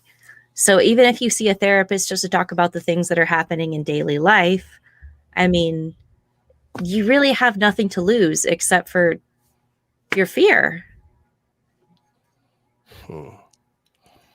Is there a type of experience that comes up over and over again, like the most, like for example, when people see gray aliens, that ends up in my email. So that's pretty much all I get. I'm not going to get what maybe people might perceive as a ghost, or if they're worried they're hallucinating or something. So is there like a common type of experience that you get above all other ones? Lights in the sky and being touched by something that's not there. Are they ever at the same time? Or are these like just two separate people usually? No, like it happens all the time at the Marfa Lights Viewing Center. Oh, so people feel like they're being touched at the Marfa Lights Viewing Center? Yeah, I don't know if you've ever been there, but I haven't even it's in the middle of nowhere. I'm planning to go. Well, I hadn't heard that though. I think there's a lot of overlap between the different worlds, and a lot of people don't want to talk about it because it becomes too overwhelming, and then we fall out of the data point thing, right? Because we're like, now we're talking about everything. But I think especially when the experiencer front, there's so much more overlap, it seems, between what is an alien, what is a ghost, what is an interdimensional space traveler, what is a memory or a past life. It really blurs together. I mean, we had the whole review of Skinwalker Ranch, right? You know, a single location where you have all these different experiences, meaning, you know, there is evidence at Skinwalker Ranch and we see the UFO photos, but a theme is those individual changes or transformations that people go through on the ranch, or once they see something. And I don't know how disclosure won't eventually end up confronting all these areas, you know, the afterlife, physical space, time, you know, time travel, all of that. That wouldn't happen soon. This is not something, I don't know if, you know, that's not something you could take to Congress people today. You know, you wouldn't take this clip of this podcast right here and send it. Yes, it's not, we're far from being able to wrap that up in any kind of nice box and bow to where it makes sense. But I mean, it just has to be connected somehow. What do you think about that, NK? Yeah. Or rather, what do you got? Well, I was gonna say, you know, so get to that measure, like what does progress look like as far as studying the experiencer phenomenon? Like, do you think we'll get to a point where we'll have be able to find out repeatable processes that will be able to get us tangible proof of what's going on? Or is it going to be something more of the lines of we might be able to figure out kind of the nature of consciousness and the nature of what's going on? Do you have any idea where this might be leading to? To a certain extent, I really don't mind. My purpose in life is to help one individual after another and to preserve their story, to honor them because they survived and make sure that they're okay and they want to keep going. So I leave a lot of the hard science to other researchers because that's what they're best at. I can take these accounts, I can classify them, I can even data them, as certain people would say. I can give the demographics, but if I wanted to be a scientist, I would be a scientist. Like, I'm certainly smart enough to be, but it's something about that human element that keeps drawing me back over and over and over. And that's that human element, that person, that one thing that has encountered the phenomena, this one thing that's so out of our realm. That's what I want to preserve. So out of the 10 years you've been doing this, do you have a hypothesis as to what we're dealing with? I think I have multiple, but at the same time, the phenomena, it loves to chase you and you love to chase it, and it loves to change its mind. And I've worked with everything from the paranormal to cryptids to religious miracles to aliens. And of course, it's fun to put those pins in and, like, you know, put the yarn between them and everything. But instead of seeking the end, I'm just enjoying the adventure and the chase and the people that are on this journey with me so much more than trying to nail it down for what it is. What do you got, Riley? Yeah, that's interesting. We might never be able to nail it down, right? It could be a completely elusive phenomenon, and this might be all we have. And I'm okay with that. NK, Delta Uniform Tango Charlie Hotel Echo Sierra Sierra. Yes, that's a real name. Asks, does NK only work with traumatized individuals? No, actually, I work with all sorts of individuals. I work with children. I work with the elderly. It just seems like the military and the people that tend to come to me hear that I have a specialty in trauma and that I know what I'm doing and that I'm not going to shove them on a TV show or the Travel Channel. And they really appreciate that. They appreciate the confidentiality. So some of the more, some of the more like famous UFO cases that we all know and talk about a lot, the Zimbabwe UFO case. I know people have recently rediscovered the Westall UFO case, which was kind of similar, and where children talked about telepathic communication with aliens and even getting visions about helping the environment and things like that. I'm wondering how rare those encounters might be. Have you had experiences where people said they saw humanoids and they got certain ideas or messages that were telepathic? Yes, they were told they were given a word and they were not allowed to speak it or say what it meant until the time came. Oh, I've never heard of that before. Wow. It was at our festival. Have you heard? Did you talk about that? No, it was a question on our festival where she had been given a command, which was one word, and she wasn't allowed to speak it or talk anything about it until the time came to do the command. What you said you're right. You're developing a book, right? Yes. Could we dive into that a little bit? So basically, I'm writing a book which is not for this community. It's for people that are like my friends and my family members who have experienced something strange and they don't know what to do about it, especially with children, which is why I decided to call it Perfect Strangers, a guide for people that have seen something weird, just as banal and plain as possible, so that you don't immediately dive into aliens or UFOs or ghosts or people that are taking me. But you know what? I saw something weird. I want to talk about it. I don't know what to do with it. What the hell do I do? So I wanted to put in a guide for that and just certain stories from mothers and from fathers and from people that worked in the military and from people that are retired and from people that work day-to-day jobs to make this more normal than abnormal than it seems. What would be the first chapter of this book? Definitely the first chapter, I'd like to deal with families and children. Why is this phenomena obsessed with children? They just see so much more. They see so much more and they believe so much more than we are trained not to see as adults.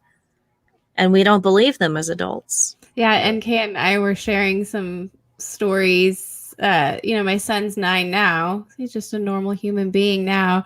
But like the imaginary friend thing, that's a weird thing. I mean, it was almost a ghost story it turned into. I won't even, I'll save it for another time. Actually creeps me out just thinking about it. But yeah, it's like the cat that's looking off, at something invisible.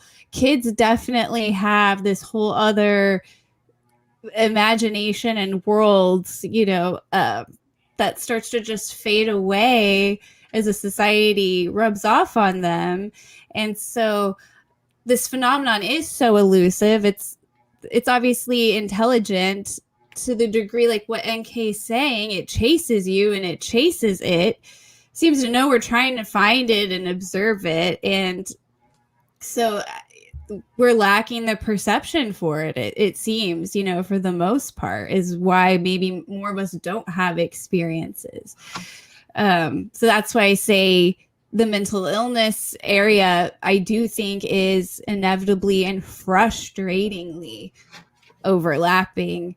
And you'll see that area overlap with other areas. I mean, when it comes to child abuse, right, and those crimes, I imagine they are difficult to prosecute because those witnesses, it's difficult for them to come forward, or even maybe, especially when you're dealing with repressed memories and things like that, there might be victims out there they're not even aware, right? So imagine, UFO alien abductions, what we could be dealing with here.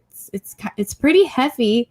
So I'm glad that you guys are brave enough to have this conversation, because it can trigger some push some buttons for some people. There are some people in this audience right now, their buttons have been pushed, especially Spaghetti Lee. But that's why I wanted to have the conversation, because there's got to be a way to talk about this, because we keep hearing, at least in these last couple of years, what about the experiencers? What about the experiencers? You guys are not representing us. And they're yelling at the top of their lungs. My question is, well, how do we represent them? How do we talk about it in a responsible manner that again, like this fear of, I don't want to be suckered. Like, I don't want to be the channel that talks about experiencers, and then 4 years later, this turns out to be US tech. And then 10 or 15 years later, when we understand the mind more, we understand that maybe this is a something that's happening that humans manifest that comes across traumatic, that comes across as visceral and real as possible. The human mind's very complex, and we have Lewis. very, very little understanding. Yes, please fight back. What do you got? No, it's okay. You You don't have to believe anything you don't want to believe. Right. My experiencers are honored, valued, respected, and heard. So that's how we do it. Yeah, honored, valued, respected, and heard. But you don't how have do to. how do we represent them in this conversation that we're having today? How do we put that on the table of a congressman is my question. Because if they're screaming at the top of their lungs that they want to be heard, how can we frame their issues or their problems with how the conversation's being had?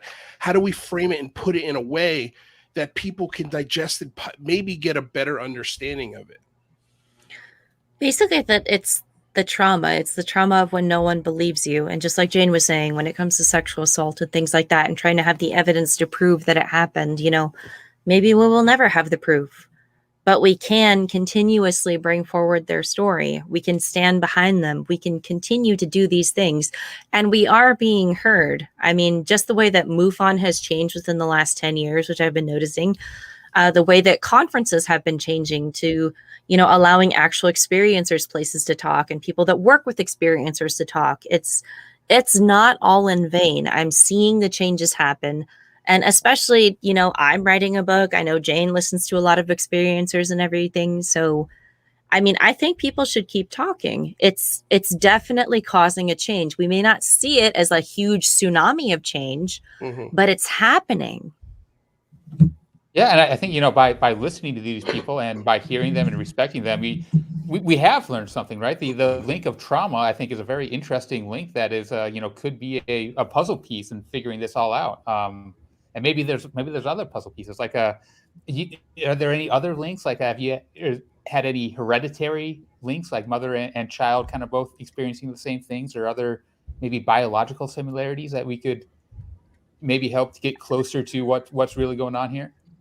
Absolutely. There are biological markers. There are hereditary markers. There's even racial markers where this stuff is passed down, sometimes with the same entity.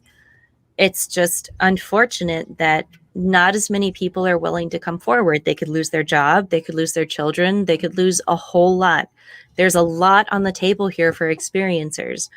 So I get it. I get when they rail to me how this is unfair and it's ruining their life, but they're not ready to come forward. I understand. What do you think it will be the trigger point for these experiencers to come forward? Because, I mean, we need them. We need them to start talking more, right? I think that they should come forward when they're ready, not when someone tells them to. But you also mentioned stigma, right? And I imagine it is hard to come forward because there is a lot of stigma. Is there, any advice that you could give us to, or the people watching to help reduce stigma? Or I always tell my experiencers, tell your story to believe yourself first. Believe it within yourself. Believe in your own strong voice. Do not tell your story so that other people will believe you, because you're just setting yourself up for even more disappointment. If you believe your story and you believe you and you know that happened and you honored yourself because you survived, you're unstoppable. You're never going to stop telling your story. But let me ask you this. Can that be dangerous? Like, how not? I mean, again, like, I'm coming from this as an experiencer myself, right? But if I sat here and I talked about my story every day for the last 20 years, I don't know if I'd be as successful as I am financially or professionally or spiritually, or, I don't know if I'd be as a good boyfriend to my partner. Like, at what point, I agree with you. I think if it's your story, own it. tell it how you want to say it. But at what, is that dangerous to a point? Because people still got to go to work, they got to pay their bills, they gotta do, the things that society demands of them, whether or not those things are fair. But at what point do we tell this person, okay, you've got your story, you've got your truth, now it's time you have to live your life. Like you have to how do they put that trauma in a place where they can still have a fulfilling life? I've restarted my life many times, and there's always a way forward. And if you don't want to tell it, you don't have to. You can keep it under wraps, and you can keep living the same life that you've always led. That's exactly why it's a choice, that you can move forward and you can tell about this or you cannot. But I really don't think that there's going to be a stopping to this movement of people coming forward and telling their experiences.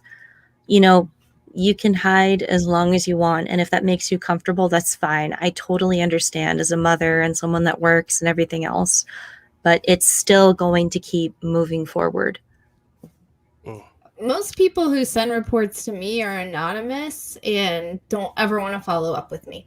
It's like they just want to get it off their chest, and they're always like, I'm not crazy, I promise. I've never seen anything before. I wasn't a believer before. I mean, so I can't tell you how common that report is. And so there's a huge stigma. But I do think there's something therapeutic about getting your story out there. And I think that releases you from that. And I think I know NK, people are all about data points and science in the chat. But I think NK, you're trying to help the people. That's your number one goal. So you're not trying to prove every case and present it to this, a congressional committee. You're just trying to help people day to day. So that's something to remember too, because people are dealing with this, ongoing. And I know, NK, you said like you don't recommend hypnotherapy necessarily. And I know that you said in San Antonio at the event, you said that you also warn people if you talk about this for an extended period of time, right, it will maybe even trigger things. And so I think giving people that information, and because you've talked to other experiencers and you know what they've gone through and what's worked for them and what hasn't, they can go to you to figure out, how to move forward. But yeah, I mean, I'm sure I have a question in there too, but I just wanted to make sure to bring that up because I think that's really key. Definitely. And if you don't want to talk to me, that's totally fine. I have other resources. I have other colleagues. I have other psychotherapists. I have other peers. There's always a way to move forward in a healthy manner. So I hope that you choose to do that. Quickly, if you can, what are the healthiest manners to go forward other than outside of, we've already talked about seeking out therapy, try to avoid hypnotists. What other pieces of advice can you give these folks? Please don't take a handful of mushrooms and run into the desert at 2:00 in the morning. It's a bad idea. Okay. I've gotten those calls and I don't know how to help people. Yeah. In general, even if it's just writing it down and then you immediately throw it into the fireplace, or if it's a friend of a friend of a friend that you tell, you can gradually work yourself up into doing this. Maybe you're not comfortable seeing a therapist. That's totally fine. But there are ways, and there are so many forums, and there's so many ways of anonymity to go forward. Tell a part of your story, see the general feedback, see how it makes you feel. If you're terrified, obviously, maybe it's not the right time. If it makes you feel elated, maybe you want to tell a little bit more. Oh, that's great. The goat with a $5 donation. Thank you so much. This person says, we can't frame childhood poverty or criminal justice good enough for Congress to care. This is a very strange bar to have for this subject. What do you any thoughts on that? Yes. Okay. What do you think?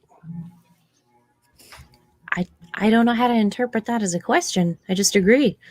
Oh, okay. You agree with it. Okay. Yeah, I see. No, I mean, I agree with it too. I mean, these are like child poverty and criminal justice. These are two very important things that society hasn't figured out. And so how do we frame this? How do we set this bar? What are sort of the institutional changes that you would like to see happen so this conversation can maybe start happening? Maybe there can be a place in society where, you know, our government set aside money for people to work this out through therapy. Institutionally, I would really rather them be funneled into, I hate the word support group because they've already been through so much and survived so much. Anyway, just a group of like-minded people, or a group where if they want to talk to a therapist, they can. Not because they're crazy, just because they've seen something traumatic and they want to go that way. I'm really tired of people coming forward with something, they spill their entire heart out to a director or a producer or someone else, and then they're immediately put on the Travel Channel, which I've seen more often than not. It's very exploitative. It's not worth the money. And then the stigma of having your story out there is essentially forever. So someone to teach you, you know, your rights and how to respect yourself, and that, you know, you should be able to redact your story if you want to, and that most producers really don't care once you sign the papers. And that's why I worked so hard to write the code of ethics to put in my book, because so many people just don't know. What are some of those code of ethics that you can go over for producers, say? Oh, I've told a producer many a time that my experiencers will be compensated, that they can redact their story, that they will only talk about the story they agreed to talk about. You know, once upon a time they saw a UFO or whatever, you know, just because they've had paranormal activity, that doesn't mean that they have to talk about it, nor is it appropriate for you to bring it up. You know, it's just common sense stuff like that, which for an actor or an actress would be fine. But when they think about people in the UFO field and experiencers, they're just like, what kind of meat can I carve off of you to make my show exactly what I want it to be? Right. Yeah, I have producers reach out trying to get in contact with witnesses, and if their witness information, if I didn't put their social media out there, if they weren't wanting to be public, then I can't give you their information. But that happens quite frequently, and I actually really like that code of ethics, NK, because I think I apply all those things with witnesses. You know, I work with their feature, but I would be interested to add that to like my policy too, for how I feature witnesses on YouTube and stuff. I think that's good for all of us, right, who do interviews and cover cases and stuff. So that's important to remember. Yeah. I mean, oh, I'm sorry. No, go ahead. Sorry. It's just honoring yourself because you survive, and having strong personal boundaries and not deviating from them. It's, like I said, it's very simple as soon as you read it, but a lot of people think, wow, I've never thought of this before applying to experiencers. Yeah, I think when you talk about the super chat comment about bringing this up to government and Congress, it seems like maybe the experience issue here isn't really a government issue, right? Like if you convinced the Congress that this was happening, what is the government going to do, right? It seems like it's almost more of a societal issue, and it would be great if we could have more respect for people telling their own truths, regardless of what you kind of believe is the actual impetus for whatever they're experiencing. But we got to come at it with respect, right? And I think that's a societal change that it's unclear how to help that happen, but I think it needs to. Yeah, Mr. Elizondo and I went back and forth for a little while, and he actually agreed with me that, you know, we weren't necessarily ready for full disclosure, that it needed to happen in stages, and that there needed to be a plan for all of these people that needed care and needed support, and that we could not fit that science and all of the phenomena into our little box. And it was a great discussion, and I was extremely respectful, and he was extremely open. It was a great talk, but as much as he advocates for disclosure, he also kind of agrees that we're not necessarily ready yet. Do you think we're ready? No. I agree. Why don't you think we're ready? What aspect of it do you think that people are going to have a hard time with? I recently interviewed a doctor that just got on the, I can't remember the name of the hospital. It's the great big Chicago psychology hospital. Okay. And he was lamenting, why don't people just tell doctors what they've seen? Why don't they just come forward? Why don't they just come forward? And I said, dude, you literally just told me for 5 straight minutes about how I couldn't use your name or your doctorate or anything else because you were too afraid of the stigma. I said, so why would patients come forward to you when you have the power to put them away for a 72-hour hold? So even he said, I talked to him about the Elizondo conversation. He said, we do not have the medical staff or the open-mindedness or the training to handle this type of influx of patients for people that are not ready for this to be happening. Well, going back to what Rather was saying, I think if we're going to be opening up a permanent UAP office, right, for the next 4 years, where all of these military encounters are coming into one place and they're scientifically putting the data together and seeing what repeats. I don't understand why they can't extend that to military members who've had experiences and bring those folks in and get their stories on the record. And I mean, they're already talking to these military members. Why not get their experience story as well to accompany whatever data is going on? Or if there's no data, we should also be opening. I think doing that would be a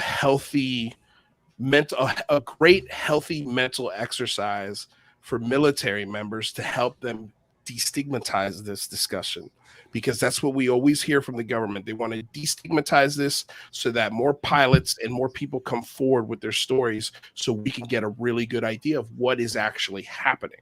So I think I'll disagree with you there a little. I think there is room for the government to have this discussion within its own bubble, and then hopefully with that discussion they can help bring down these stigma walls that continually are put up. Yes, NK.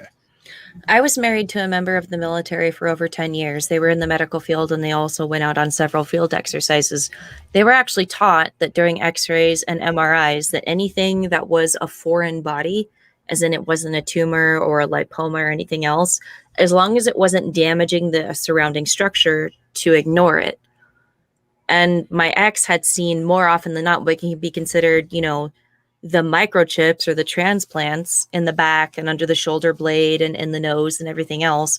They were told not to tell them about it, and the radiologist would not put it in their report. And for someone that's also been on radar and been out in the field and seen strange lights, they said, if it's not one of our signatures or another one of our country's signatures, just ignore it. Don't even bother reporting it. Don't wake people up.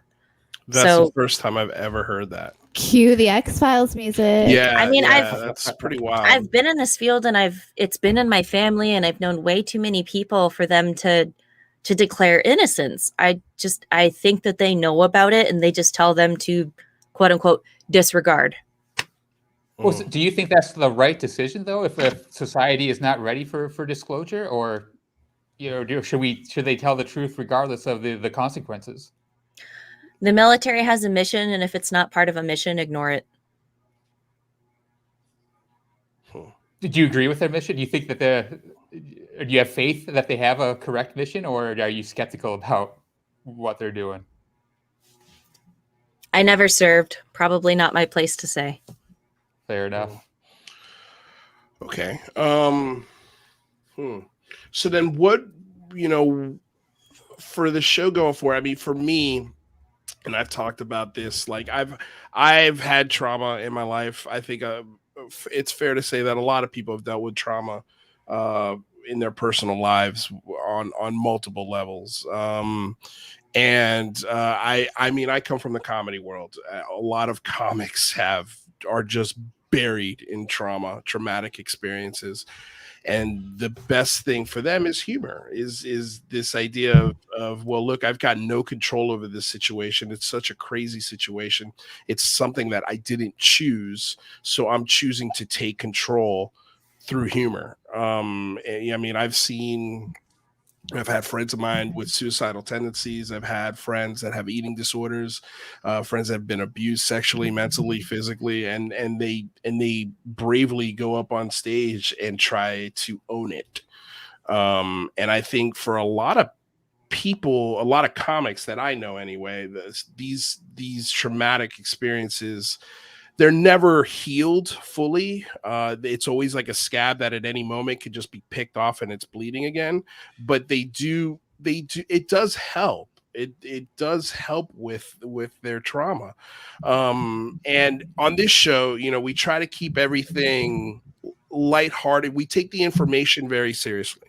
We take the stories seriously, but we try not to take ourselves too seriously because it's such a confusing topic. It's like you said, it's hard to pin anything down. It's like trying to catch smoke.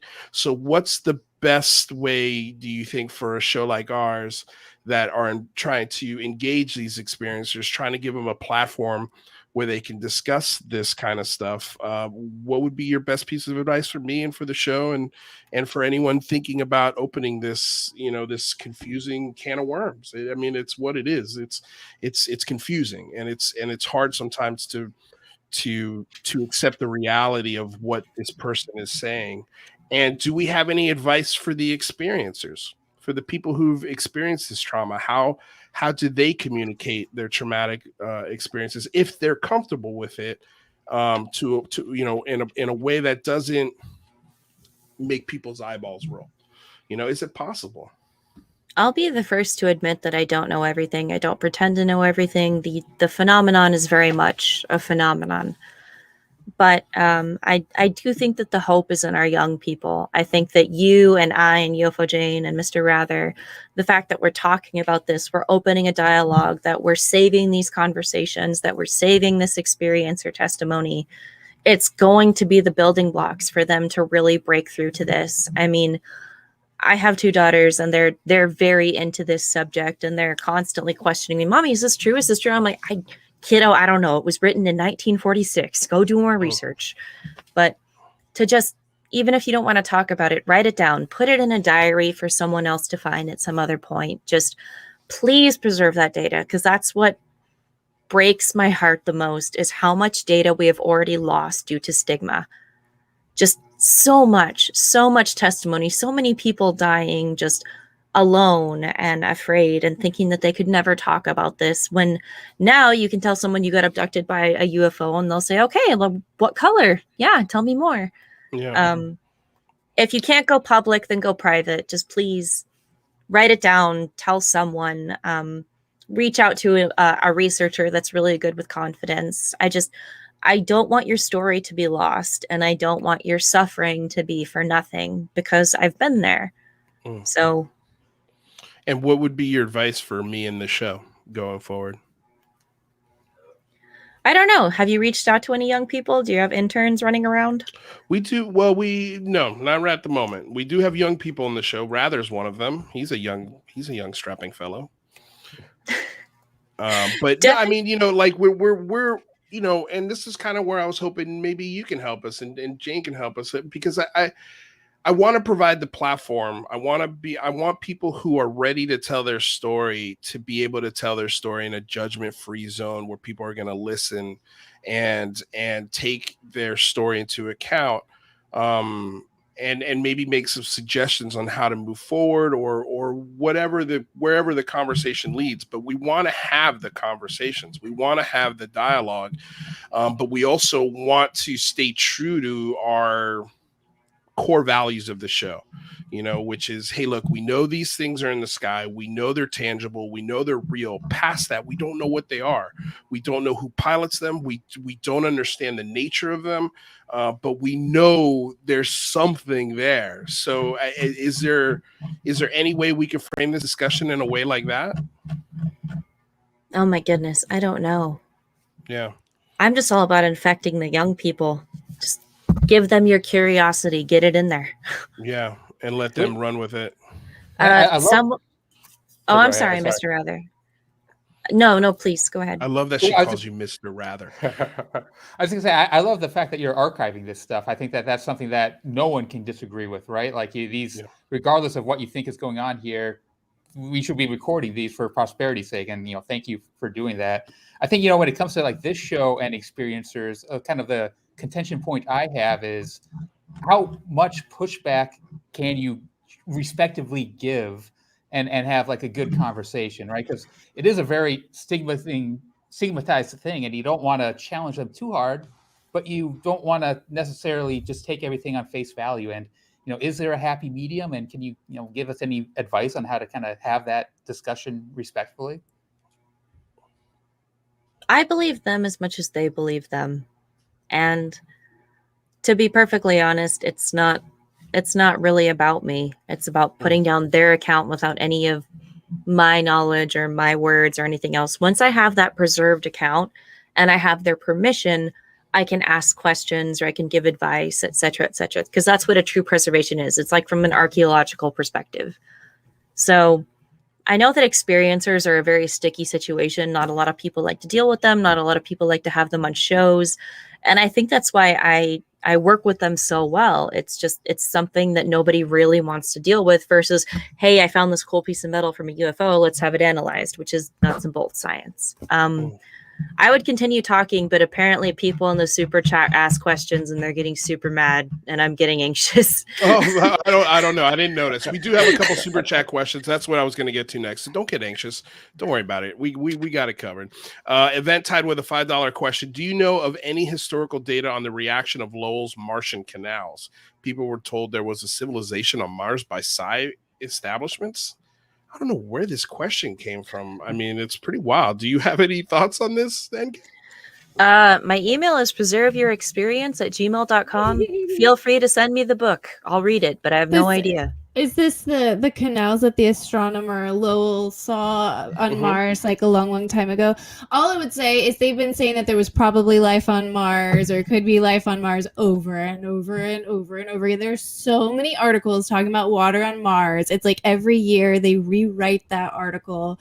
I'm pretty sure that NASA's pretty sure that there at least used to be life on Mars, and it's been a slow trickle. As to if Lowell actually saw the canals, I'm not sure if that was ever. I mean, I'm sure that it was debunked, but I don't know if it was a good debunking or not. Oh, cool. Rather, do you know anything about this? Yeah, I think that Jane kind of hit the nail on the head there. There was they saw what looked like canals there. I think they thought there was water there, and yeah. Like did you just call canals canals? Yeah, he did. Yeah, you did. You sure did. Artisan Tony with a $10 donation. Thank you so much, sir. He just had a really great interview with Lou Elizondo. Go check it out. The military finding and covering up implants was a heck of a can of worms. Then it just got dropped. That's a whole show. I agree. That is a whole show. But it's the reason why I don't want to dig into it too much is because it's something that your ex not just the ex, other technicians and Air Force personnel, etc. What else can you tell us about this? Because I mean, Tony makes a good point. It's something we kind of just kept rolling past. But I mean, is there any other thing, like if we want to learn more about this, who could we possibly talk to? Just talk to X-ray technicians, radiologists. They see it all the time, and they're taught that it's routine. And as long as it's not bothering anything, it's not causing scar tissue, it's not causing a lipoma, it's not causing any kind of cancerous tumor, to just leave it alone. Well, it doesn't even have to be military necessarily, right? Because if it's happening in military, that means that other radiologists should be seeing these things as well outside of the military. Now I am death. Yes, I have an ex. I have an ex. I've made that clear. I'm single. Does that make you happy? Jesus. Oh my God. Thank you for calling out all of these thirsty single men. Oh my gosh. Gentlemen in the chat, please, for God's sake. So thirsty. Come on now. Don't be so thirsty. But hey. That's awesome. Thank you for calling them out. I appreciate it, NK. I'm sorry. That was poor etiquette, but I couldn't take it anymore. Listen, I love it. I want this to come out of you. You know, I want to see the true NK.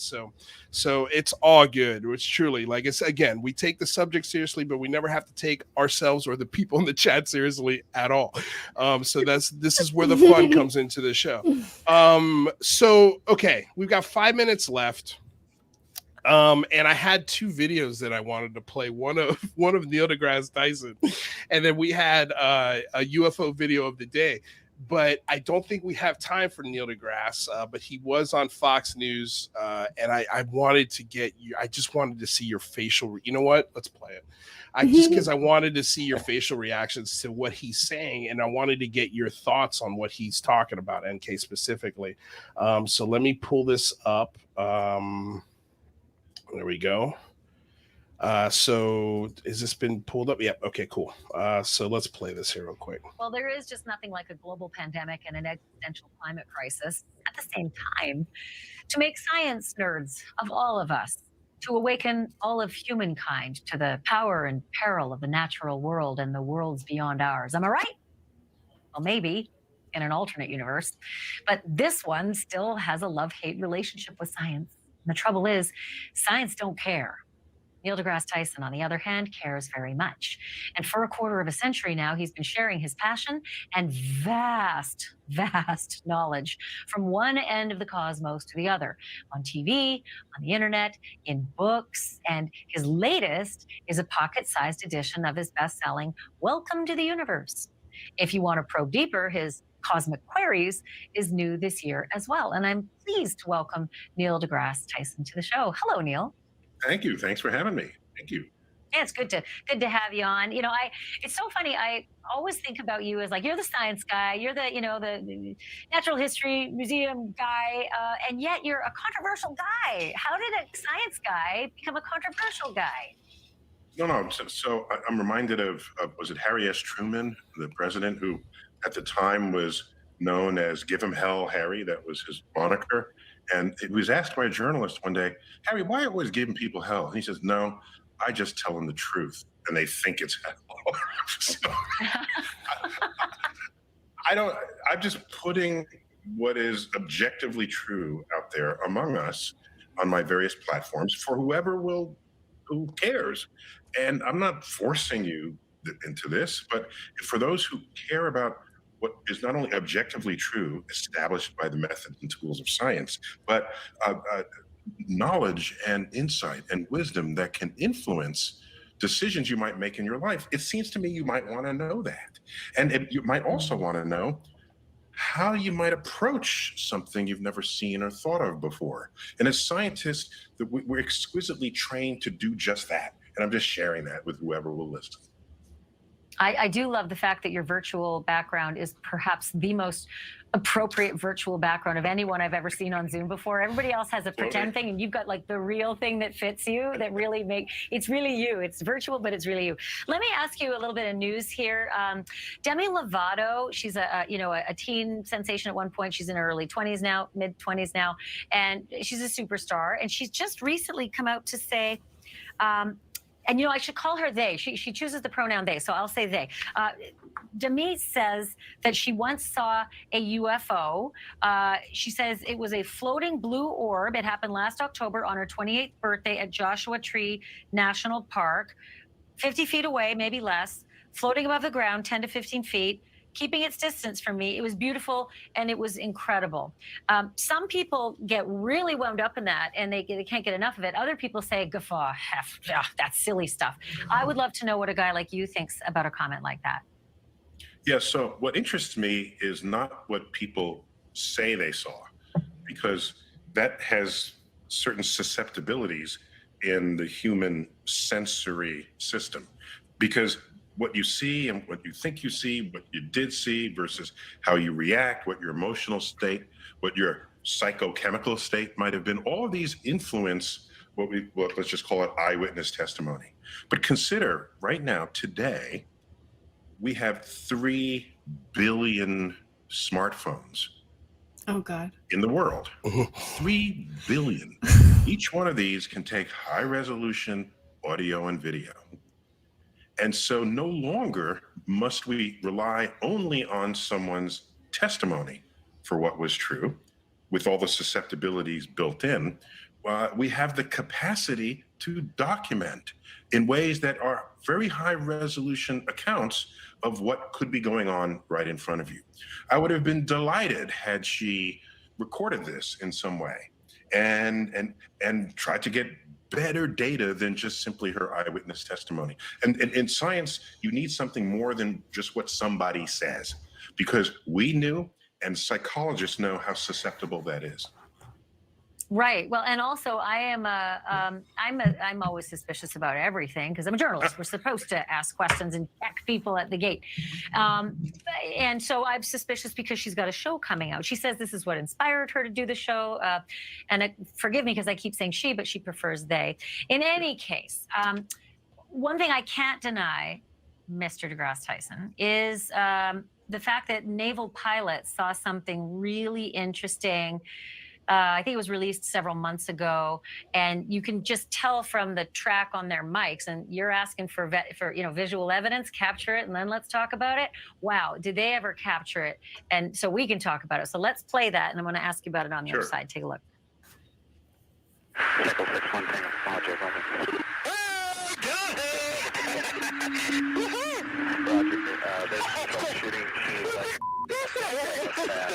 Did you box moving target? No, I took an auto card. Oh, okay. Oh my gosh, dude. Wow. Look at the fly. Okay, and I'm putting you up to the notch where you should be, Doctor Neil. Oh, please, deGrasse Neil. Tyson. Neil is fine. But you know what? You're way smarter than the rest of us, so you deserve the moniker. And they didn't just have that on tape. They went on 60 Minutes and they chronicled and detailed exactly what they saw. And yet, loads of skeptics come in and say, oh, that's so easy to explain. How do you explain that? Oh, no, I'm not claiming that I can explain everything. I'm just simply asserting that if you want me and many of my scientific colleagues to believe that we are being visited by intelligent aliens from another galaxy or another planet, we need better evidence than what is put forth. And I'm reminded of the Carl Sagan adage, which was extraordinary claims require extraordinary evidence. So to my point, our cell phones take better data, higher resolution data than what we saw in these Navy videos. Sure. I mean, why is it that our... But what did you make of it? What did you make of that naval video? Well, I'm saying, what does it mean for the best evidence put forth that we're being visited by intelligent aliens is monochromatic, fuzzy Navy video obtained in restricted airspace? We have crowdsourced visitation to the Earth because of the 3 billion smartphones that we have on Earth. So I'm just thinking, I'm waiting for better evidence. Have an alien walk towards you and give me the footage of that. Or you just got abducted, show me that. You could live stream the abduction while it's happening before they snatch the phone from you. Then we'd have a record of this. Yeah, and it will look better than the Sasquatch videos that are out there. Okay. Neil, I have to squeeze in a quick break, but I have a gazillion, and I know that's not an official number, but I'm going to use it because it's very descriptive. Okay, well, so that's the clip. What are your? I mean, we don't have a lot of time here. What are your initial thoughts on that, NK? When I encounter any skeptic like that, I'm like, okay, what is exactly the proof that you need that will make you believe? Because they always say there's just not enough proof. There's not enough evidence. There's not enough. I'm like, okay, what do you want? What do you require? What do you need? Tell me. Second of all, just, oh God. I mean, and he doesn't instigate the shock factor is that I had a friend that actually got stabbed and she called 911 and her words were, hey, I'm sitting in a puddle of blood.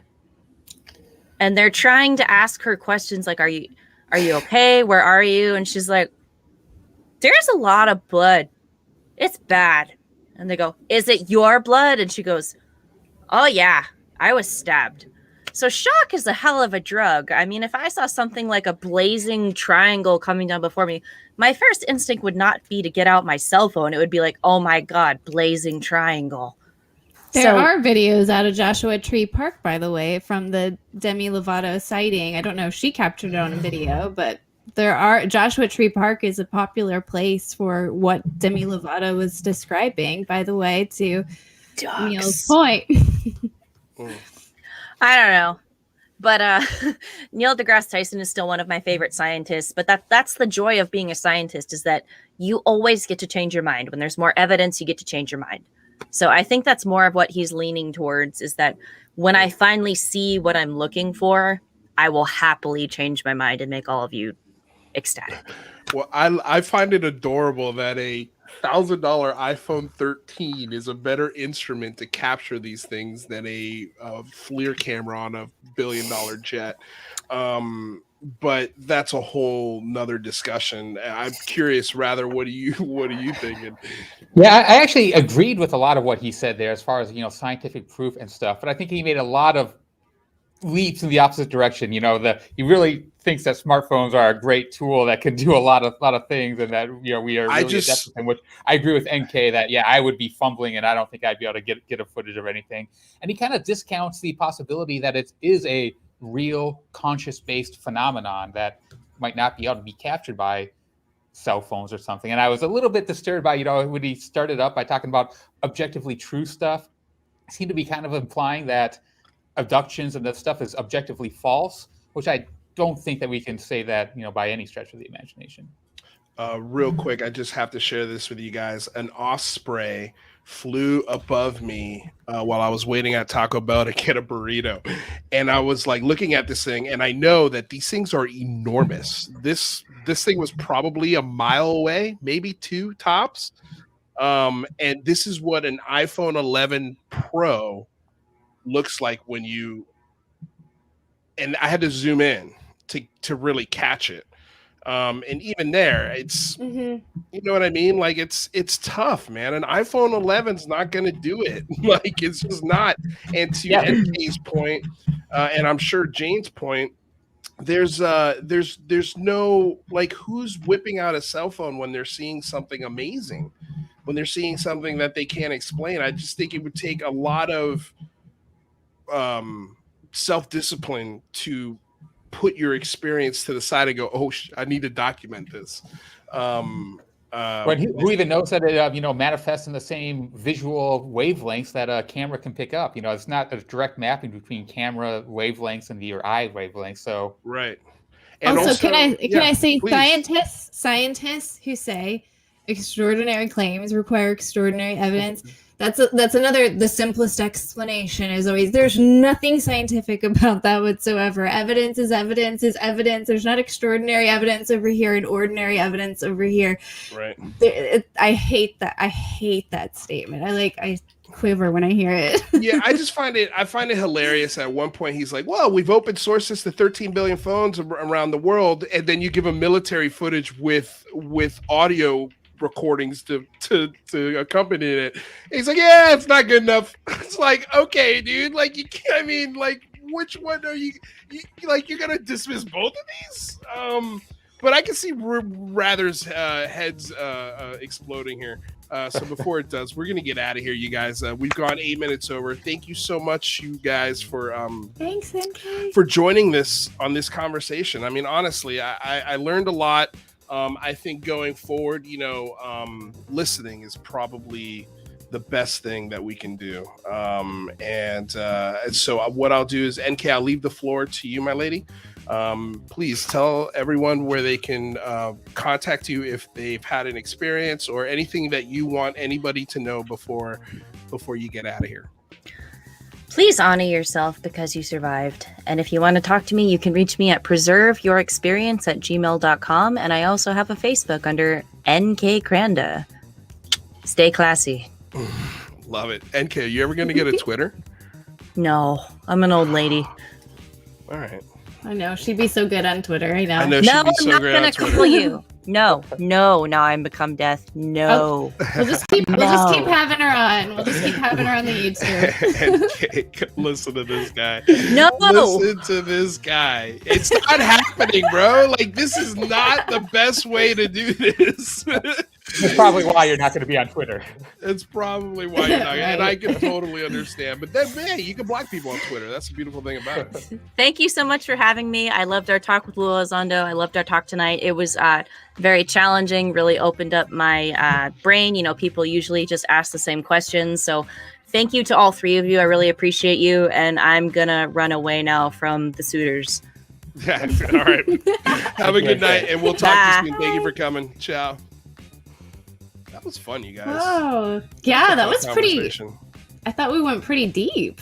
I thought so too. I mean, you know, that was the whole point is to challenge our way of thinking as much as we can. Like I don't want this show to be an echo chamber on any subject. I want us to push ourselves in how we think about things, and I think NK does a really good job at that. I hope to have her on the show again soon, and I think we will. I think that was a great conversation. Yeah, it was great. Yeah, we're ahead of disclosure. We're thinking far ahead. It's with these conversations. I think so. Look. I mean, when we talked to Ralph Blumenthal, right? I had sort of the same questions for him. Like, how do we do this? How do we have this conversation? And the answer is always like, I don't know. Like, I don't know. And it's like, okay, well, if nobody knows, then let's at least start figuring it out. Let's start figuring. And the only way we're going to do that is if we have the conversations. And maybe we get to points where it becomes contentious. Maybe even we get angry at each other. But at least we should, or we get married. Yeah, we get married. But we should learn from it and then move forward and see where the common ground is. And what are you going to say, Rather? I can see it on your face. I mean, it's all about listening and respect, right? Right. I think that's where it starts. No, and I think that's her best piece of advice is just respect yourself, especially if you had an experience, like, you know, acknowledge it. Be proud that you survived it. You know, because it is trauma and you do deserve that credit. And I cannot imagine for 1 second. And I have talked privately behind the scenes, the many military personnel that have had, I mean, the kinds of experiences where you want to roll the eyes in the back of your head, but because of who's saying it, you don't really have that option. And I think I need to start passing that level of respect onto other experiencers that maybe don't have the military credentials or don't have the degree or don't have the expertise eyeballs that people require. You know, a local fisherman, you know, is just as valuable as an F-16 fighter pilot on some levels. You know, not every level, but on some levels they are. And they both need to be respected. They both need to be validated, and they both need to be listened to. So, so thank you, NK, for a beautiful conversation. I thought that was just a lot of fun. And for all of you single, thirsty, creepy monkeys in the chat, good Lord, man. Good Lord. We need to set up some kind of I don't know. Here's the thing. Dating thing. I suggest if you're that thirsty on this show, the best thing you could do is go out and start talking to women face to face. Because if you have that much gumption in a chat, you should have no problem going up to women in real life. And because here was my dating strategy when I lived in New York City, and really anytime I was dating, is I'm going to ask 100 women out. There's going to be some percentage of them that say yes. You know, someone is going to say yes. Like, even if it's 3%, that's 3 out of 100. I just got to get through 200, you know, rejections before I get to 6 dates. It is what it is. If that's the math, Marty, that's the math. This is Marty. See where Marty came from. I get it. Yeah, exactly. So, you know, that's what I would recommend. Yeah, I think there needs to be a UFO Tinder according to Rodrigo here. Yeah. Like, it could be just like, you know, UAP hookup or whatever it would be called. But anyway, it was a fun conversation, you guys. I appreciate everyone's patience in the chat. I know this is not usually a place that this show goes. I'll be fully transparent. It's a conversation I've been trying to avoid for a while. It's taken me over 10 years to like come to a place where I'm trying to accept it. Well, so 2017 was a great jumping off point for me personally to start telling my story and owning my experience. And I have to understand from an experiencer that it might be hard for some people to get this. I have to be patient with them just like they have to be patient with me. But we have to allow ourselves to be patient and listen to each other and provide a space where judgment isn't the first thing that is thrown on the table when these things, come to light. And I mean, look, I'm confident enough in this show and ourselves that we can have this conversation and we can have a good time having this conversation. There's no reason why we can't have a couple laughs and learn at the same time. So I can't wait to dive into this stuff some more. And I can't wait to work with NK some more and with Jane, and getting stories and getting experiences and getting perspectives, I think is important. It's not going to be the main focus of the show, but it's something that we have to talk about. We have to do this, and we might as well be, one of the channels that does it in a way that it, like Rather says, just doesn't accept everything at face value, but respectfully holds the story's feet to the fire. We can do both. So with all of that, thank all of you. I want to say thank you to the sponsor, BlueMarlinChronicles.com, purveyors of the world's finest fishing tackle since 1995. I want to say thank you to DOS Tapes. They provide all of the tunes that you hear on the show. Their Bandcamp link is in the description below. Jane, before we get out of here, where can people find your stuff? By the way, everybody's links are in the description below. I don't know if I have NK's because she didn't have a Twitter, but I think I put her website in the description below, if I'm not mistaken. If not, you can search her on Facebook. Yeah, she's super easy to find. But please, Jane, floor is yours. Yeah, just search UFO Jane on all the channels. I've got Elizabeth Saint on tomorrow live on YouTube, so you may have seen her on all those ghost hunting shows. So she'll be a fun interview. So tune in. Yeah, that's gonna be fun. And Rather, what are you working on this week? Diving into some of the maybe more troubling aspects of what this disclosure could mean. So subscribe over at Raspberry Squiddy to see what might become of that. And again, guys, everybody's links are down below. Don't forget to like, share, subscribe to the channel if you haven't already. Ring the bell. That way you don't miss any one of our live shows. Right now we're doing live shows 4 days a week between here and the Singularity Lab. Starting October 12th, it's going to go back to 5 days a week. We've got Daniel Miller's new show premiering on October 12th on Tuesdays. It's going to be Miller time on Tuesdays. Cool. Here on the Unidentified Celebrity Review. So that's going to be a really cool 2-hour show. I don't know. We're still figuring it out. And yeah, check out the Patreon, check out the links below, support everyone here. Other than that, guys, thank you so much for coming aboard, getting weird with us here on another episode of the Unidentified Celebrity Review, your home for credible news, reviews, and commentary on everything UAP and UFO. My name is Luis Jimenez. That is Jane Kyle, aka UFO Jane, and Rather Be Squidding. Thank you guys for helping co-host today. Until what's today? Wednesday? It's Wednesday, right? Yeah, it's Wednesday. It's Wednesday. Friday, we've got Jeremy McGowan makes his return to UCR. I cannot wait.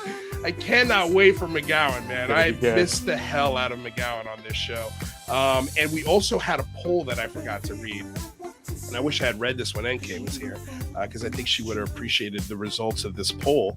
And hold on a second, just waiting for, there it is. Okay, so the poll was, who's the most credible when reporting UAPs?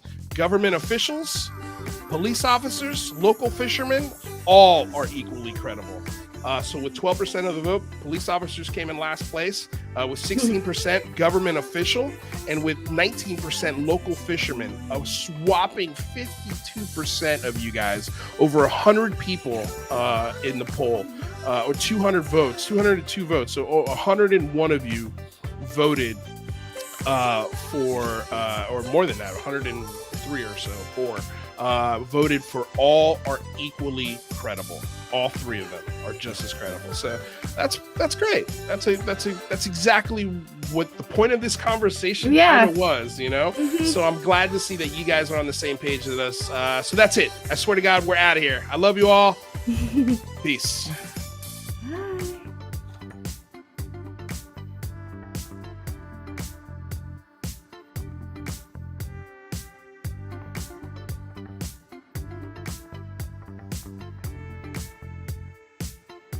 I'm going to tell you all right now, all of these wonderful people would not be here without Patreon supporters like you. If you enjoy credible news, reviews, and commentary on UFOs and UAPs 5 days a week, you want to support this show. What's your name? Marty. Marty, look how easy this is, Marty. Pick up your phone. Boom! You're a Patreon member. I mean, look, it's so easy. You just click the link, which is right here. Just for $1 a month, you can support this show. Just fill out the information and pledge what's comfortable for you.